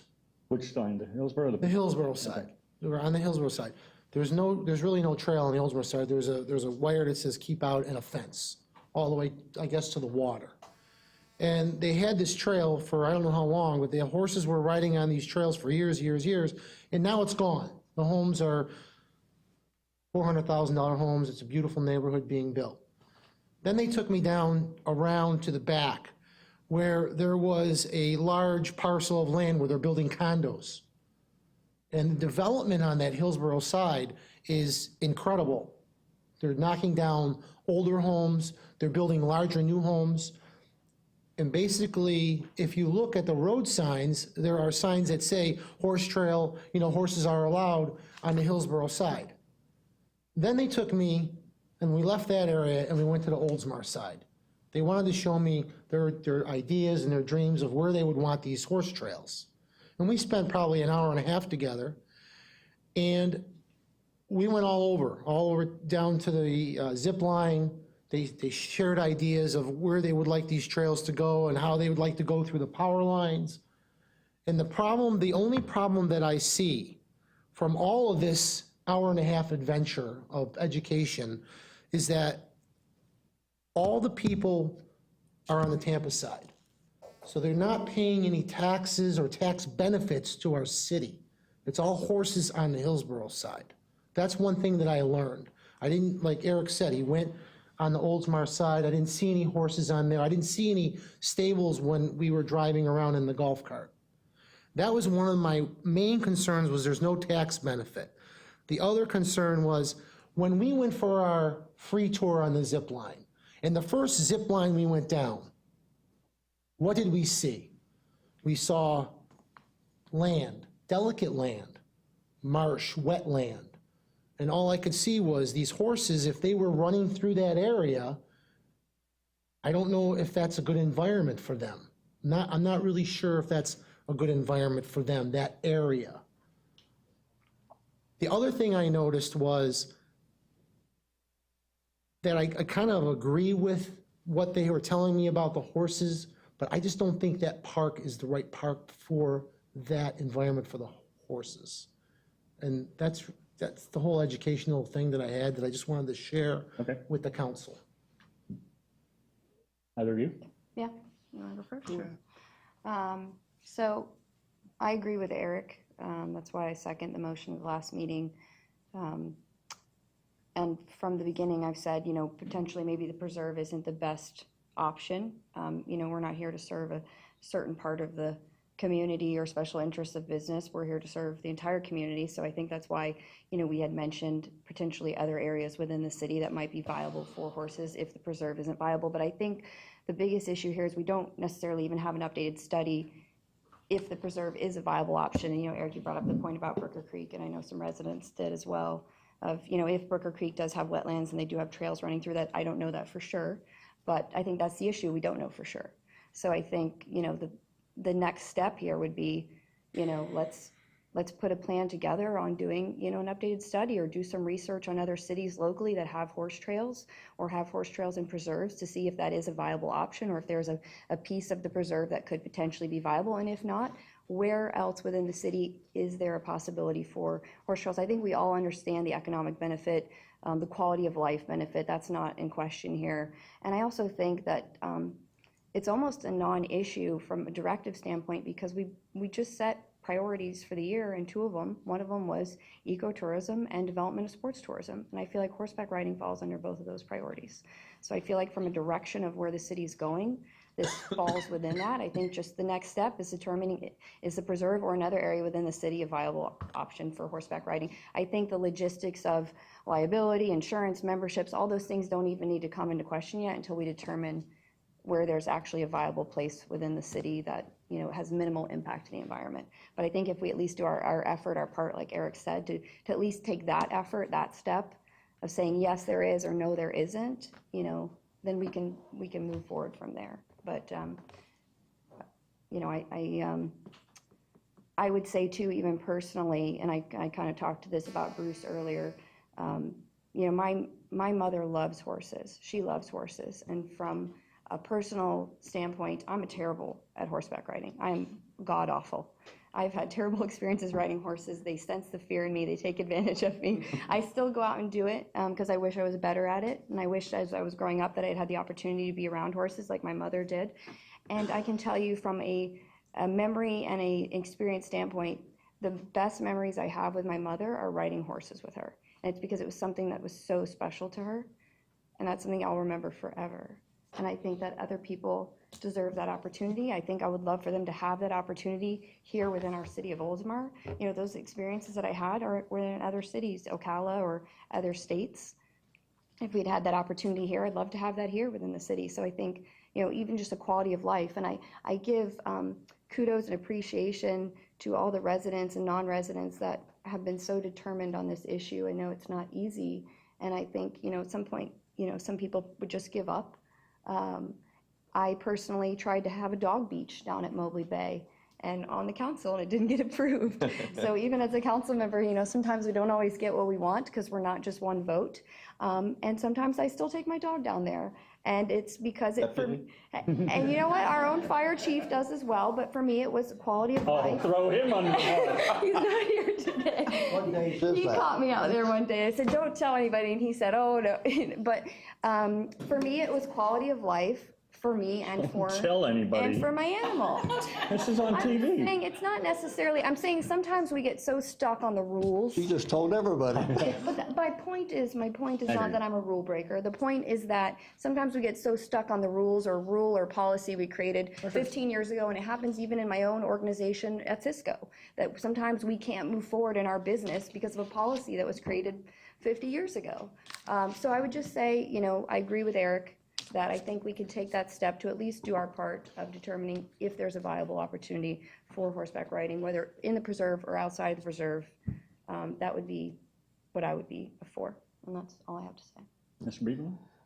One thing, Eric, when you leave here tonight, you won't have any enemies up here, and I'm sure you won't have any enemies out there, okay? I mean, to disagree is... Maybe when you get home late, you might. I've said this before, and I'll say it, I'll start out this way. Nobody on this council, or out there, can have any more desire for a horse than I have. I grew up 3/4 of a mountain, 3/4 of a mile to the west of the tallest range of the Rockies in the state of Idaho. Okay? 3/4 of a mile to the west, or to the east, is the tallest range. It's called the Pioneer Range. Where I grew up is 1 mile above sea level, and the mountains goes up another 7,000 feet. My brother and I, and this is important, my brother and I rode a horse to the top of that mountain, okay? And I had a 44 strapped to my side. Just like tonight. No, I got it hidden somewhere else, gang. I had a horse take off with me because he didn't want me on his back or her back. I can't remember which gender the horse was. And that horse did everything in the world to take me off. Because that horse was going back to the barn, and we went under trees, whatever it took. And I thought I was going to die before I thought sure that this was one time that the horse was going to win. The horse didn't win, but I'll tell you one damn thing, I'll never ride that horse again. Okay. Now, it was important what I just said. We rode the horse on top of the tallest range of the mountains. Brooker Creek is huge. Mobley Bay is little. It's little, it's tiny. And everybody knows I fought in 2000, and I went through all the studies. I did all that, okay? And today, that is the past. And I think, and I told the city manager that I've had a little tiny part, not a big one, a little tiny part of this city having 3.5 square miles of parks and preserves of a 10 square mile city. 15 years ago, we have grown. We have become more sophisticated. I would have voted, this past council voted for a zip line, okay? And that was their right. I would have voted against the zip line, but they passed the zip line, and I accept that now. That's part of Oldsmar, and I'm glad it's there, even though I would have voted against it. Okay. After 15 more years, you know, I've been doing this since 1970. I've been doing this for 28 years, sitting up behind these things. I don't want anything else in that in Mobley Bay. I mean, that's my reasons now, is that we had the foresight. We had the foresight to partner with the state of Florida. There was 75 acres down there that was zoned for $500 million homes. And Babe knows that. And by the way, Babe is an incredible friend of mine. And she has sat on council with me a number of times when she was my only friend on council. 75 acres that was zoned for $500 million houses, half acres. We partnered with the state of Florida, and the city of Oldsmar bought those 75 acres. And my reason was I wanted to preserve Mobley Bay. we purchased that 75 acres and included it into the Mobley Bay Preserve, where we could have gotten tax dollars and put it down there and had more houses down there. Maybe I'm selfish. There was an article in the last St. Petersburg Times about, vote what's right. I've tried to do that for 28 years. All my votes haven't been right. I agree. I mean, I will admit that there's some I've been wrong. But anytime I vote, I didn't quite like that statement in the article. I vote what I think is the best for the city of Oldsmar, not for Jerry Beaverland. In fact, I voted one time, I brought it to the city managers. We owned some land one time on Lafayette that was 60-foot lots, 60-foot lots. And I came to him, I said, I don't want 60-foot lots down there on Lafayette Boulevard. So what I requested the council to do is to rezone it down there and make them 100-foot lots. Now, Jerry Beaverland and his beautiful wife lost a lot of money by doing that. A lot of money.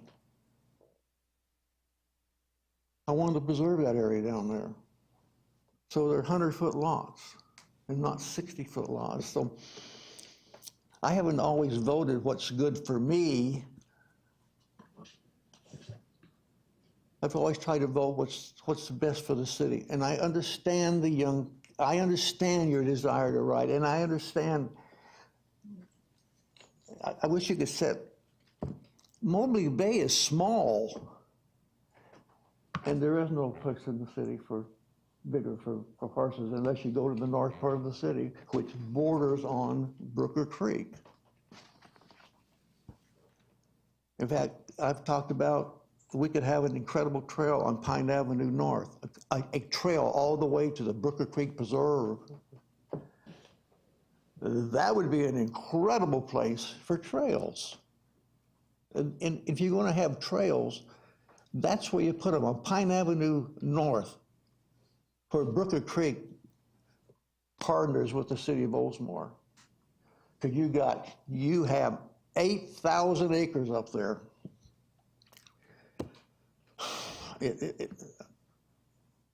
I would just like to have Mobley Bay as it is now, and I can't be. You remember one time I fought for the trail? I fought for them. And the council went with me, even though they didn't want to, but they went with me, and I appreciated the council at the time. But 15 years later, Mobley Bay, that's the last thing here in Pinellas County. Tell you my desire, where Veterans Park is today, a friend of mine owned that, and he was going to sell it for condominiums. And he was going to get a condominium out of it, and he's going to get a lot of money out of that. For Veterans Park is 6 acres. And I went to him and said, sell it to the city of Oldsmar. He said, Jerry, whatever you want. I come to the city manager. I thought I'd have a fight with the council. He wanted $2.25 million for it. The council agreed. And we took a leap of faith there with the city. We paid $2.25 million for that 5 acres. I didn't want condominiums there, which would have benefited the city of Oldsmar with taxes. The last 5 acres on Old Tampa Bay. I wanted it for the city, I could have benefited from that. We bought it, now it's Veterans Park. I guess what I'm trying to say is that as imperfect as I am, and believe me, I am extremely imperfect. I want Mobley Bay to stay the way it is. and preserve it. And I don't disagree with you. I don't disagree with you all. It's just that my desire is to preserve it the way it was when the Tocogabaga Indians lived there, and good, bad, or indifferent. At this time, I'm voting my heart. I'm not voting my heart. I just want it the way it was. You know, it's The way it is. 15 years later, I see things different now. All right, I'll provide my input. I've been listening to everything everybody said. I appreciate everybody coming out tonight and talking. This is one of the things that had been asked for some time, is to be put on the agenda and be heard and talk, and not just make it at the Citizens Open Forum where you're limited on the dialogue. And you'd asked me earlier if we're timing it. It's not the point of tonight. Tonight's the discussion part of it, and to figure out what the direction is that we go. And we have all been up here for various projects that have come through. Wellington Estates is one that comes to mind. And, you know, Bruce and I have talked about this before, where, you know, once somebody moves into the city of Oldsmar, they kind of want to close the door. We heard the discussion with the zip line, you know, and okay, I want to get in, but nobody else can come in now. And, you know, I mean, if you go down to the Historical Society and look at that big black and white map, I think there are a lot of people that would like to return to that. What if we just shut the door then and not allowed anything to come in here? We wouldn't be the great city that we are. I have said this over and over again, that, you know, I know the benefits of not only horses, but the other animals that are down there. Horsepower for Kids are great. They're great for the kids. They're therapeutic. You hear stories all the time.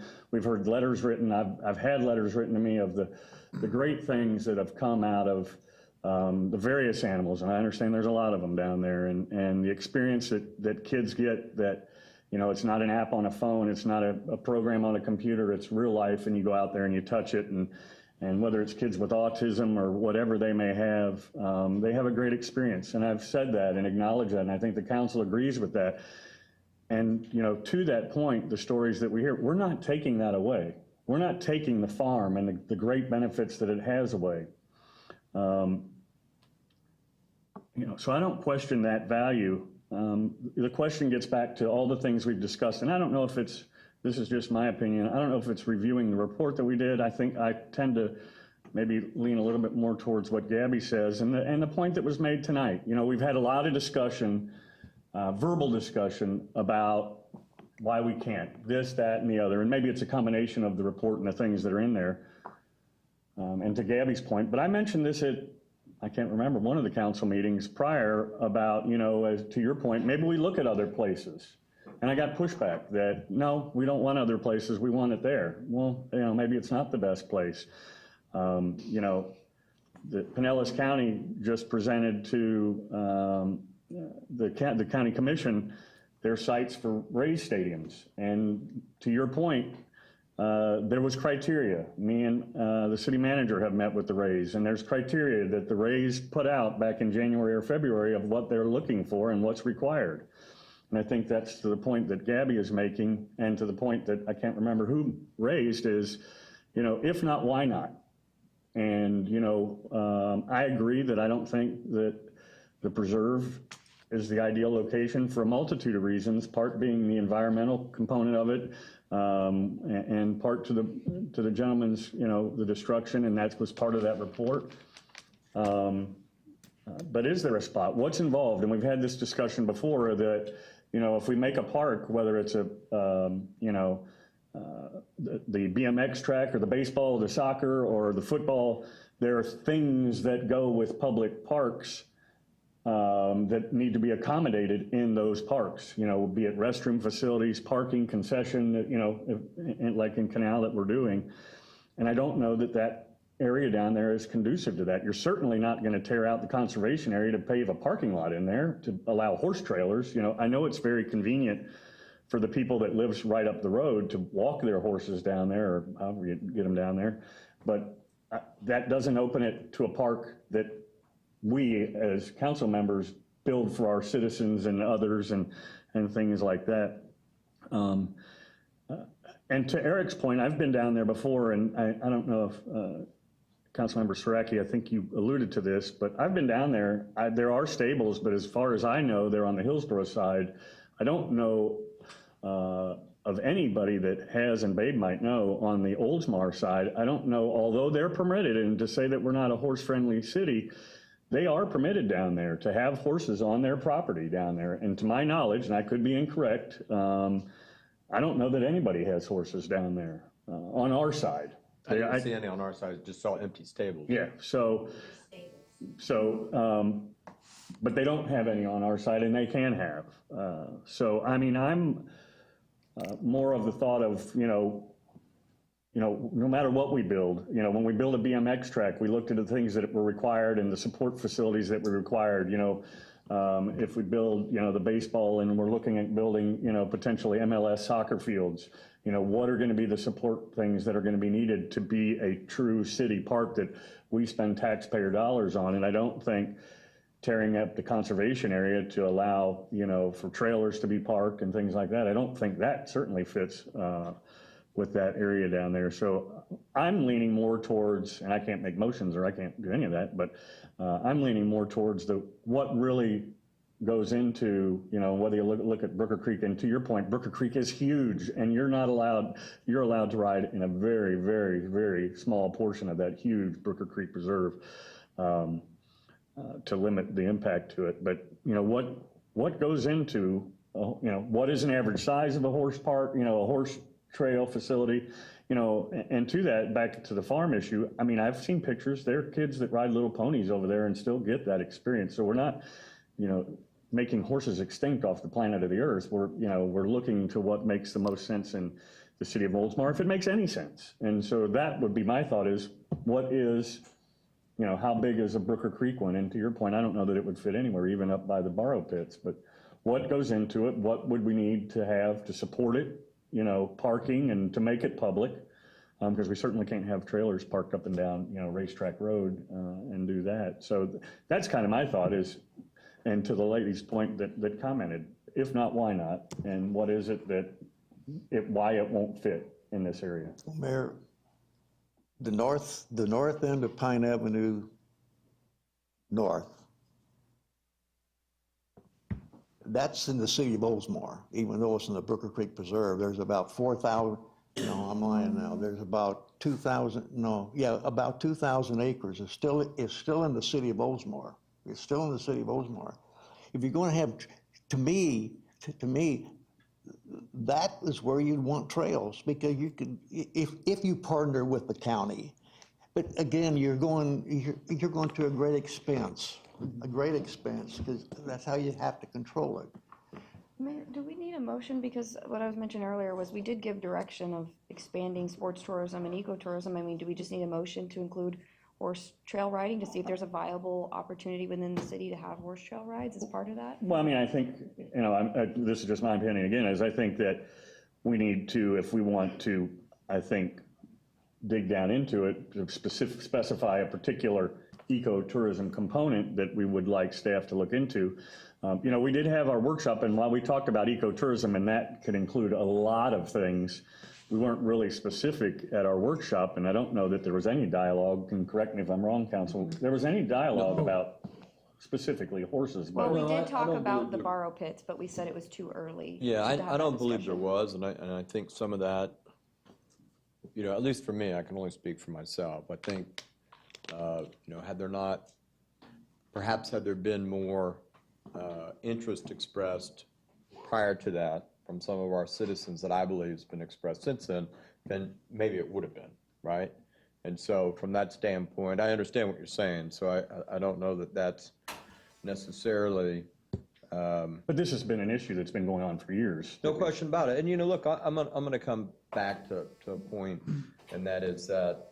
Can I just, real quick, I just want to clarify, just to your point, just for those that are listening, our workshop, what we do is we meet and we talk we hear from the city staff and about where we're at, but then the city council we sit around as just the five of us, well, everybody's there, but just the five of us engage in this, and we write ideas up on a board, and we probably had 40 or 50 ideas, and then we're all given dots and we prioritize them, and they have to have at least 3 dots to proceed on to the next item. So that's what when we're talking about council priorities, those are things that we as a council all kind of agree on, or the majority agree on. Let them all know it's public. Right, and it's public, but I just wanted to kind of explain the process. And to that point, part of what has made this city successful, I think, is the fact that what we've not done is completely undone what previous councils have done. Correct. Right? So it's kind of rolling, if that makes sense. So that's how we actually get things finished,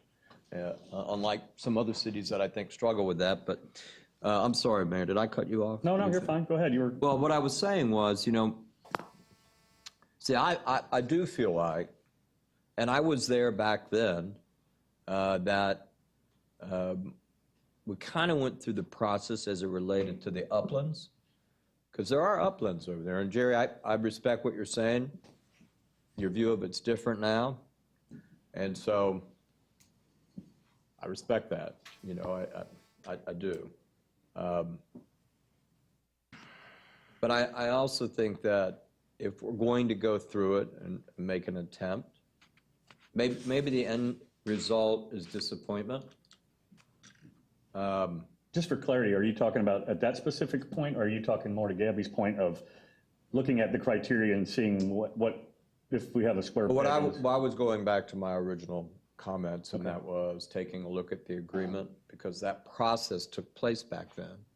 I mean, I believe that staff looked at it and said, I mean, that's the reason there was this is pure memory, so it could be off. But it was the reason we were requiring a fence to be put up, and that was purposely to keep riders out of the wetland. Staff was totally against it. I know there were. And just so I understand your point, to review that agreement that was with a specific party, but now I think the discussion is... In general. Is general for us as a city to do it without an agreement with a particular individual, I think is kind of the direction that I feel. I'm saying don't reinvent the wheel, because some of that was kind of already Yeah, done, I but mean, it kind could of be using specific that to the as... preserve. Okay, I'm just trying to track with When you. I was saying to make it current, to kind of relevant to our situation, but a lot of that work was done. I mean, it identified what needed. Although it was a small trail, it was a trail here. Don't go to Booker Creek, stay here in Oldsmar, or come here to Oldsmar. Maybe you'd rather go on a small trail and hang out in Cool City afterwards. I don't know. To that point, I default to Bruce, but again, I think it was specific for an end user and not written for a general park per se. That's right, it was specific where it didn't party that was, it would be a 2-party agreement. The city was 1 party and... and some of the support things that would go into a public one would not have been part of that agreement, is my point. Parking and facilities, and because it was specific to them, they were right up the street, they didn't need parking, that part's not, I don't think, in there, correct? As far as making it The intent was not for it to be open to the general public. This agreement was, and I'm not sure if it was at that point Horsepower for Kids or Hire a Pony, but it was between that company, Hire a Pony, the predecessor to Horsepower for Kids, and the city.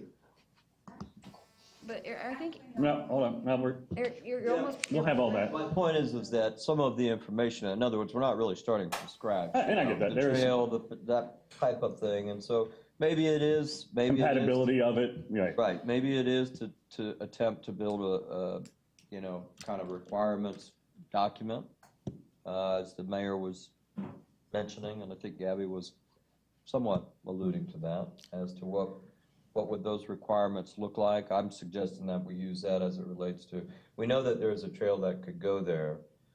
Now, that does not include where do the trailers park, if you're making it a true park.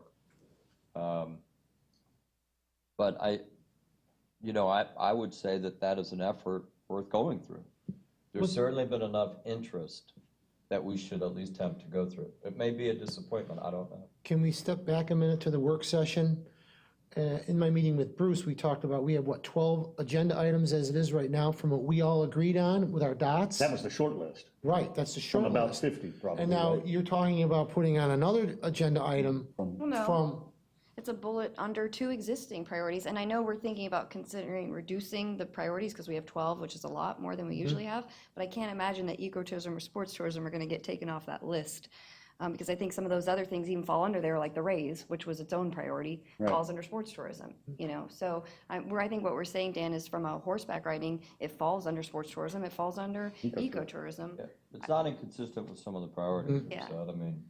and I really appreciate your time and taking me around, because I had no idea what was going on with the trails, and I was not educated, and I just want to thank you all. And I am listening to your views, and I appreciate everything you're doing and, you know, in supporting You your know, and horses. it's the double-edged sword, you know, it's progress, you know, it's why we're where we are today, you know, and it comes with a cost. And in this case, it's trails and. Unless you think it's inappropriate, where there's others who are going to comment, I'd like to make a motion, Mr. Mayor. Make a motion. I'd like to make a motion that we instruct staff to develop a requirements document if we were to have a public trail in Mobley Bayou. Can we expand? Can I amend that motion to say that areas outside of Mobley have a Bayou, second if first. that tends to not be? And other alternatives. Within the city, criteria for this, what it would take within the city, that was kind of my Well, thought. I was saying specifically area. within Mobley Bayou, and then just, But if you're going to do it, does it, yeah. but then does it And apply? other alternatives. City attorney, can We you need a have? second before you start amending the first. Right. I just didn't want him to finish it. Well, he didn't finish I it. finished it. I mean, I think we I'll- want it to be I think we want it to be a template that we can look and, you know, like Pinellas County just did with the, you know, they looked at the criteria and then they looked at Pinellas County as a whole and they said, okay, this one fits the Second it, so we criteria, can that one discuss fits the criteria. Are you seconding, what's your motion then? My motion, I restated the motion. If you could. I restated the motion to say that we instruct staff to develop a requirements document to have a horseback riding trail in Mobley Bayou and or other alternatives. That's gonna get confusing. Why not just in the city of Oldsmar, which includes Mobley Bayou, you know? Because what you're doing is you're giving another out there, well, we got this opportunity all over again. Now, if you make the motion to look for somewhere, I could support that. But if you're going to put it to Mobley Bay and somewhere, I mean, that's way too broad. Am I wrong? Well, I mean, I think the goal is to attempt to see if it can be done in Mobley Bayou. And so, But to me, it's the same criteria that would apply, whether it's up at Pine or it's anywhere else, whatever the criteria is. Then I'm going to keep my motion to build a requirements document to have a horseback riding trail in Mobley Bayou. Because whatever that document, that's a motion. And so. I'll second it so we can discuss And it. so to that point is that if, whatever that requirement is, that it's going to obviously be applicable to if we ultimately say, you can't do it. Here's the guidelines.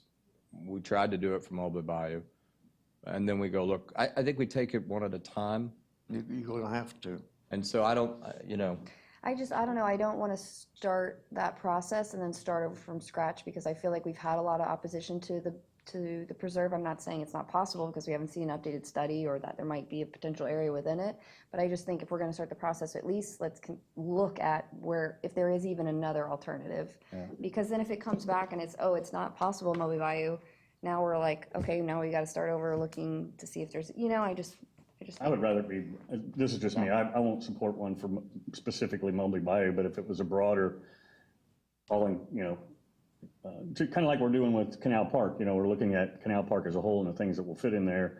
But I could support it to look at it from the city limits of the city of Oldsmar, if it's earmarked specifically more towards, I know you've added the other part, I wouldn't support that, but I would support criteria that would apply to putting a horse facility in the city of Oldsmar, be it there or anywhere else.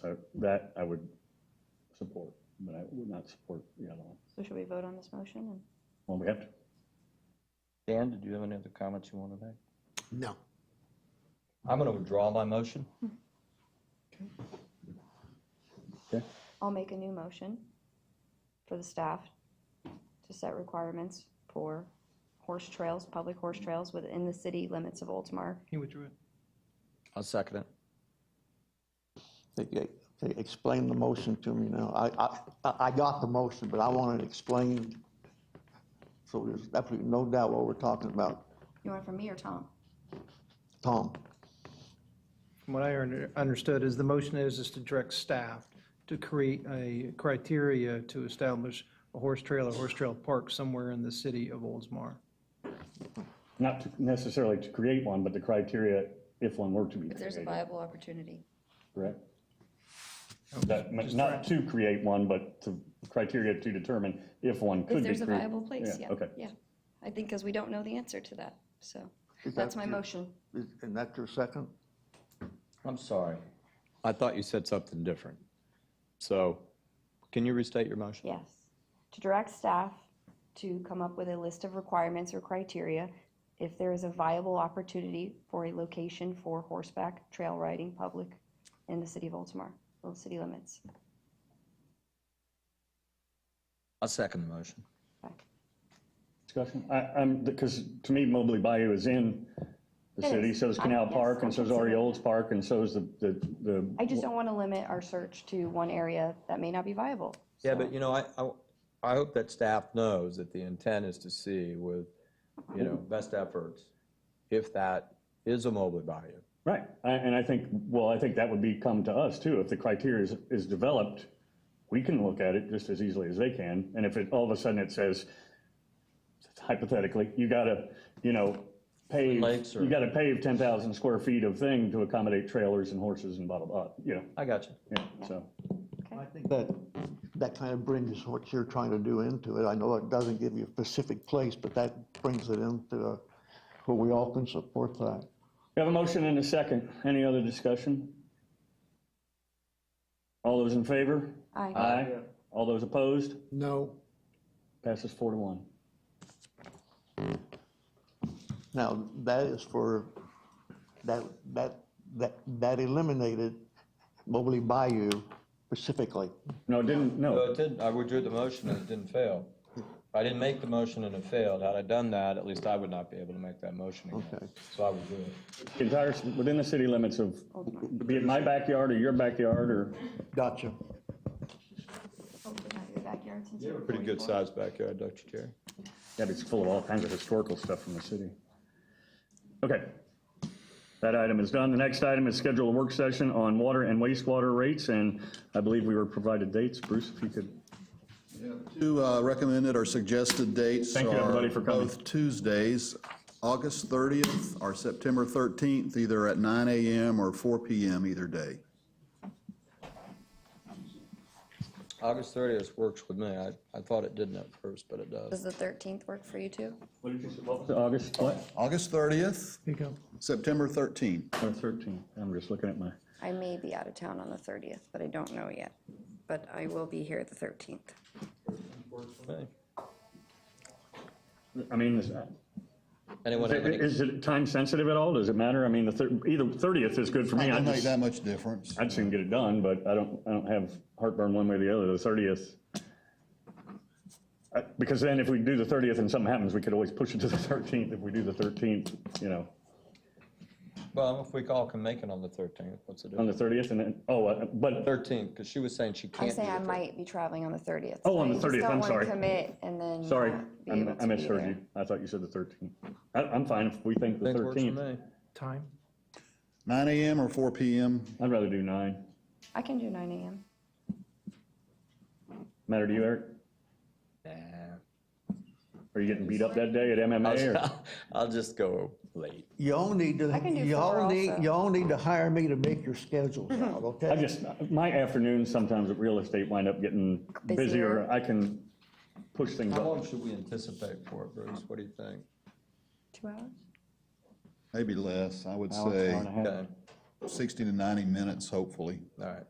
Thank you. Okay. I'm good with that. Is that everybody? All good? Okay, good. 13th, So it's the 9 a.m. 30th at 9. Next item, I don't know about this one. No, it's the 13th at 9. Okay, that's what I thought. It's September 13th. At 9. At 9 a.m. Okay, that's fine. Yeah. Yep. I got it.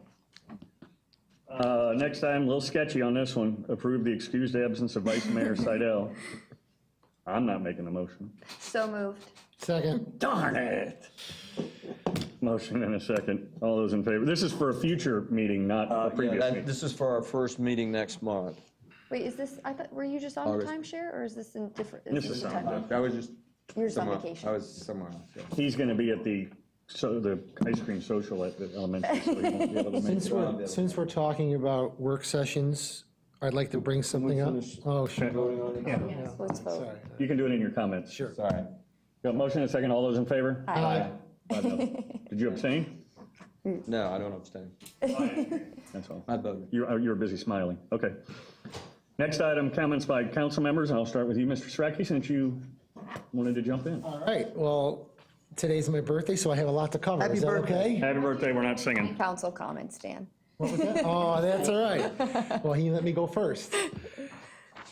On Tuesday, July 12th, I had my first advocate meeting with the Florida League of Sitting as the advocate of the city of Oldsmar, and I just wanted to give you guys a quick rundown, because we're going next month to the convention in Hollywood. The only two things that were on the agenda was the penny for Pinellas. There's some issues going on with that. There might be some changes. We'll learn about more of that at the conference. And then the other thing that I was concerned about that they brought up was the public records issue. And what some cities have done is they've given their employees a business card in case someone asks them for employee records. There's some lawsuits going on around the state of Florida for public I records. think you got his ear. I was the one that suggested that. Well, I guess Dunedin has done it, and a couple other cities have done it, and it's actually worked when the yard guys are out doing the yard maintenance work. People have come up and asked for public records, and then they pull out of their wallet a little business card, and they read off if they have to call Ann or Kathy to direct them to them so that Takes the burden off of them. the liability. Is that the intent? Yeah, and that was the only thing I wanted to just share with the council and you, Mayor. And then, of course, you mentioned July 29th is our last Fifth Friday. Come out and have some fun. I'm not sure if everyone knows this, but the September 30th, Fifth Friday, has been canceled. And the reason why we canceled that was because the October 1st concert is the next day, and that would have been a stress on the volunteers and the city staff to do both events on Friday and then Saturday. So that has been canceled, and now we are focusing on the concert. And with that, I want to talk a little about the concert. Starting August 15th, the Centennial Concert, we're starting some traffic radio broadcast advertising. We're going to be doing 67 advertisings for 6 weeks until the day of the concert. So when you're doing the drive time, the helicopter guy is going to be doing those for us. Eventful.com is the website. We're doing an email marketing blast. It is it's a website where they advertise all the concerts that are going on in the Tampa Bay, St. Pete, Sarasota area. And that goes out to like 10,000 people that are interested in concerts. So we're doing that. And they're going to basically be saying the legendary Voices of Rock, and they will be naming the bands and the lead singers for that. And then Mike, your buddy Van Driver, from Razor Entertainment, he is the gentleman who is actually taking care of our concert. He is donating $19,000 of credits that he has gotten over from his entertainment concerts or whatever he does. And we're doing advertising on 102.5 The Bone Rock and Roll radio station. And those advertising will start August 15th also.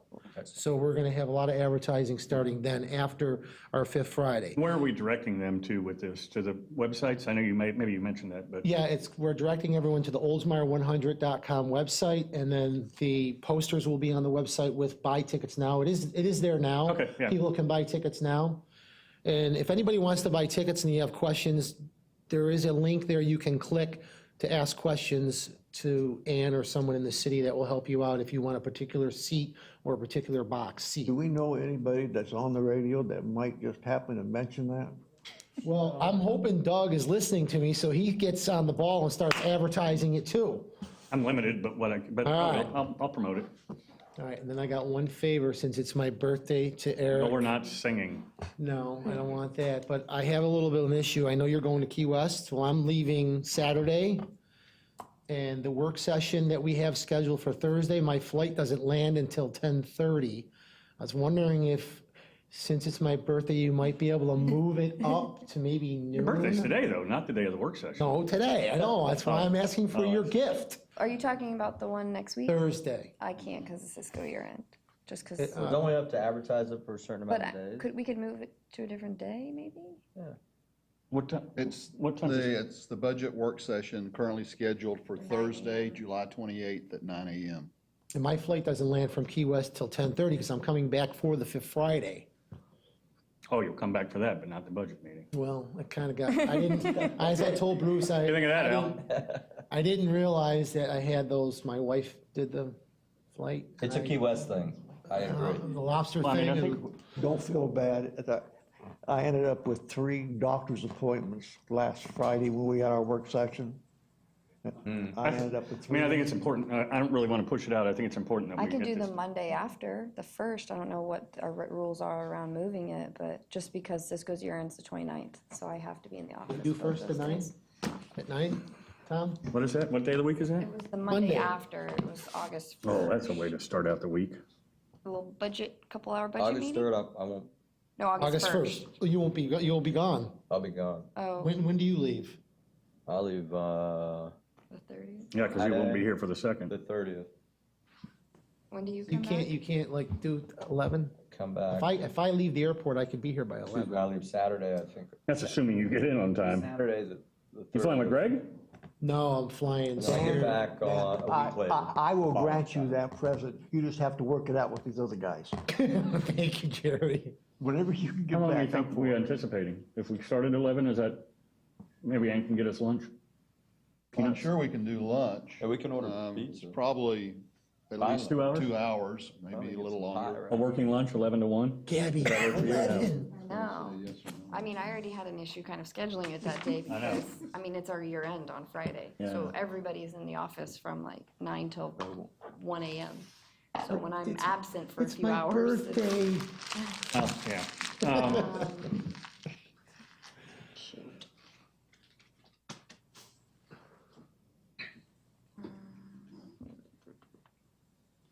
All right, let's just do it. Thank you, If I Gabby. get fired, somebody better pay my salary. Well, we'll just keep it moving along. All right, I mean, so we're What time okay? do you need to get out of here by? Well, I'm gonna probably have to go into the office in Clearwater, then come back for that, and then go back. Well, Okay. just We stay a have to be little on site. longer, right? So it seems like you really didn't miss any more time. So, hey, I'm going to the bathroom for a I'm second? going to lunch, I'll be back in 2 hours. Well, maybe that helps if we're doing it over lunch, so. Yeah, that's fine. I'll do Okay. it. I'll just. Does that work, 11? Does that work for you? Tom? Thank you. Is that okay, Bruce? Yeah, I think so. No. No, same day. It's the same day, Thursday, July 28th, and it's 11. just being moved from 9 a.m. to 11 a.m. Oh, yeah, I meant to And mention instead of being 9 to noon, it'll be 11 to 1. Hopefully less. Hopefully Yes. less. Okay.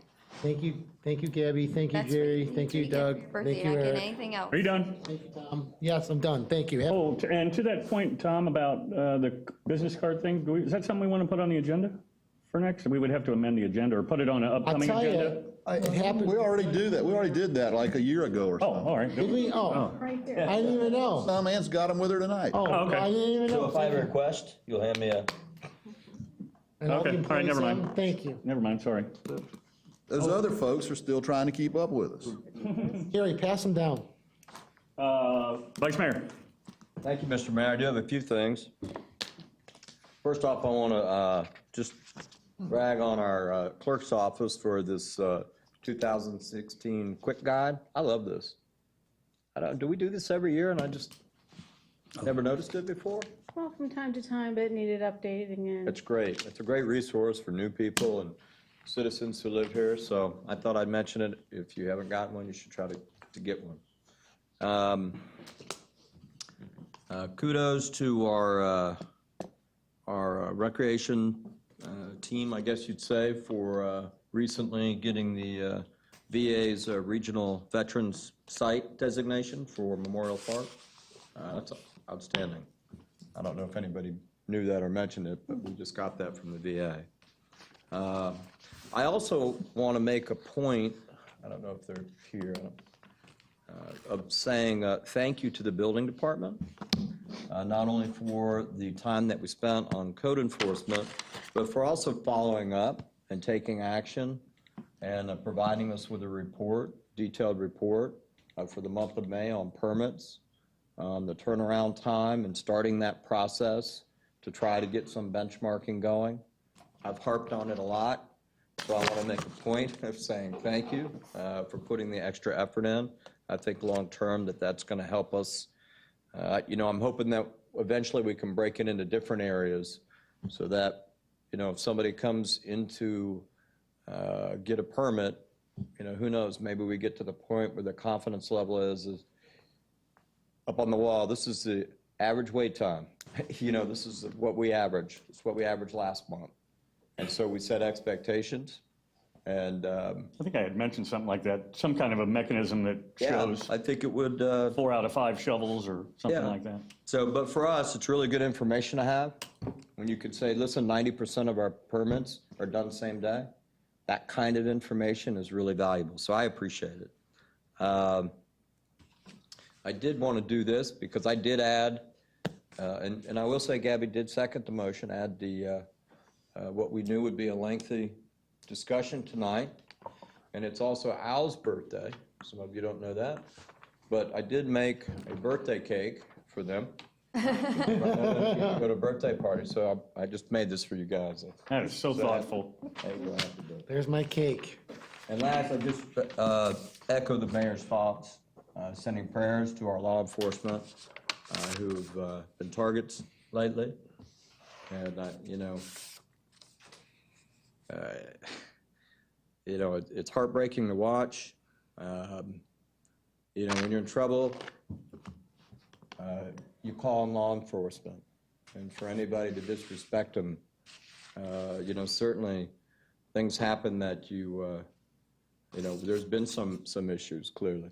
But that is like this compared to the number of calls that our law enforcement risks their life for us every day. And so we don't take you all for granted, and certainly I hope you feel here in the city of Oldsmar, our citizens, and certainly your council really does appreciate you. And our prayers go out to the families and those who we've lost recently, and hopefully the madness stops and kind of coming together comes and happens real fast. And so that's all I got, Mr. Mayor. Thank you. And to that point, I saw a post on Facebook yesterday or the day before, and it was a story that was shared by Deputy Sierra's wife or daughter, and it talked about being the daughter of a law enforcement officer and how much harder it is, and and she echoed that comment, and that it was already hard, and then with the recent things that have gone on over the past couple of weeks, and have gone on for not the first time, but more recently, that how hard it is every day. So kudos to you guys. Yep. So. Mr. Riefler? I don't know what you're doing down there, but looks like you're having Organizing. fun. Yeah. I just wanted to mention that, of course, Ken's left now, but when he was introduced as being here from the last century, no, kind of made him. I was going to say, I know you're not that old, Ken. Did you do that on purpose? No, he said it himself. I would never intentionally. Well, whatever. She was born in the last date century. someone. Anyway, I have the same sentiment that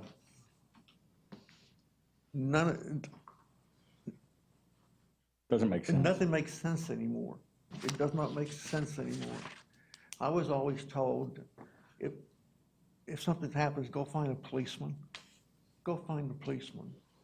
I remember that when I was 10 years old, and I won't go into the whole story but my brother and I ended up on the streets of Idaho Falls, Idaho, which was the second largest city in Idaho back in 1945. And we were 2 or 3 o'clock in the morning when I got my little brother's hand, and we're walking down and going into an enclave where there was a store there, and there was the door, and huddling down, and it was such a wonderful thing that a big policeman came up and found us and took us to the police station. So we spent the night there. And way back yonder, I took the course down with the SO and actually rode and actually had to pull my weapon one night, which almost ended my career as a volunteer, because I'm gonna tell you something, when you have to pull your weapon and somebody hollers gun, people don't understand what you have to do in a matter of half a second. You have to make a decision real quick.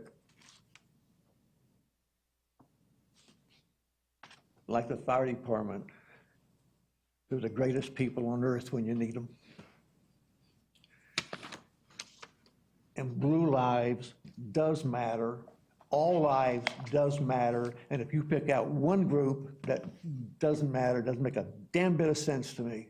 And I don't accept that. All lives matter. And that's exactly how I feel. And on that, happy birthday again, and thank you all for who you are. Thank you. Councilmember McGee?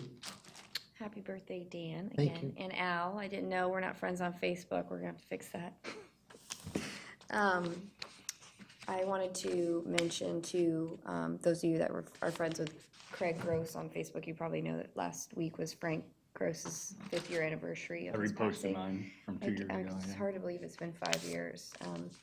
But his sister Natalie's a good friend of mine, and I'm happy that she actually just moved back to the area and is gonna be a flight attendant for JetBlue, which is pretty neat. So It was in she's- Vegas, wasn't it? Yeah, so she's really excited. She's kind of starting a new adventure. They're really excited for her, and she'll be closer to home, so I know they're happy about that.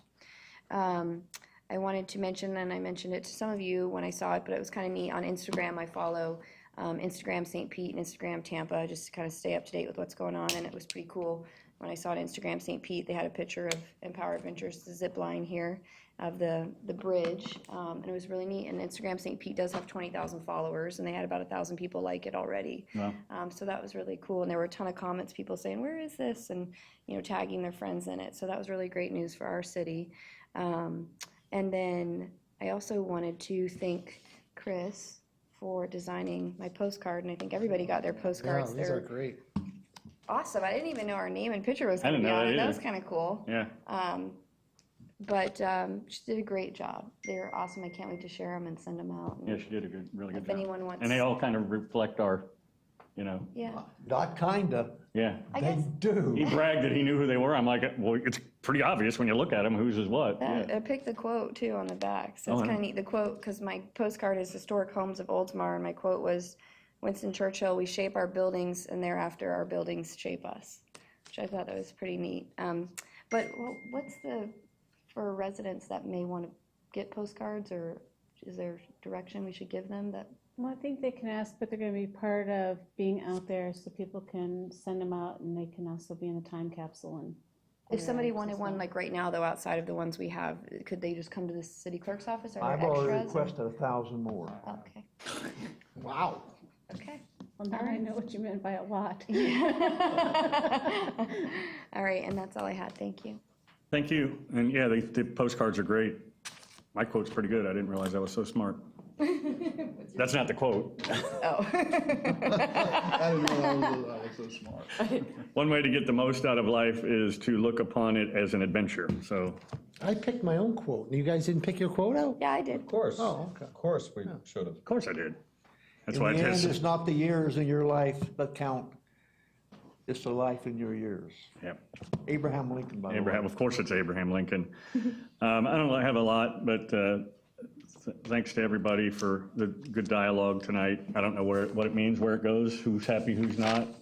So, but I think we as a council, try and do things looking at the picture. And, we've had this before where, sometimes you have to take the emotion out of the issue and look at the bigger picture. We've gone through that with the Oldsmar Little League and several times, but, us as stewards of the city have to look at the bigger picture and And so I think it was really good dialogue. I'm not sure Bruce is happy about it, but I did want to share this. This was something that was sent to me, and it's about our BMX track, and it's addressed to Mayor Beavis, but it's really, we are a team, and it's really to all of us. It says, I want to reach out to you and the City Council and thank you again for the new BMX Supercross track. It has paid off already for my 18-year-old son, Andre. Last week, he raced in the Peruvian National Championship and won.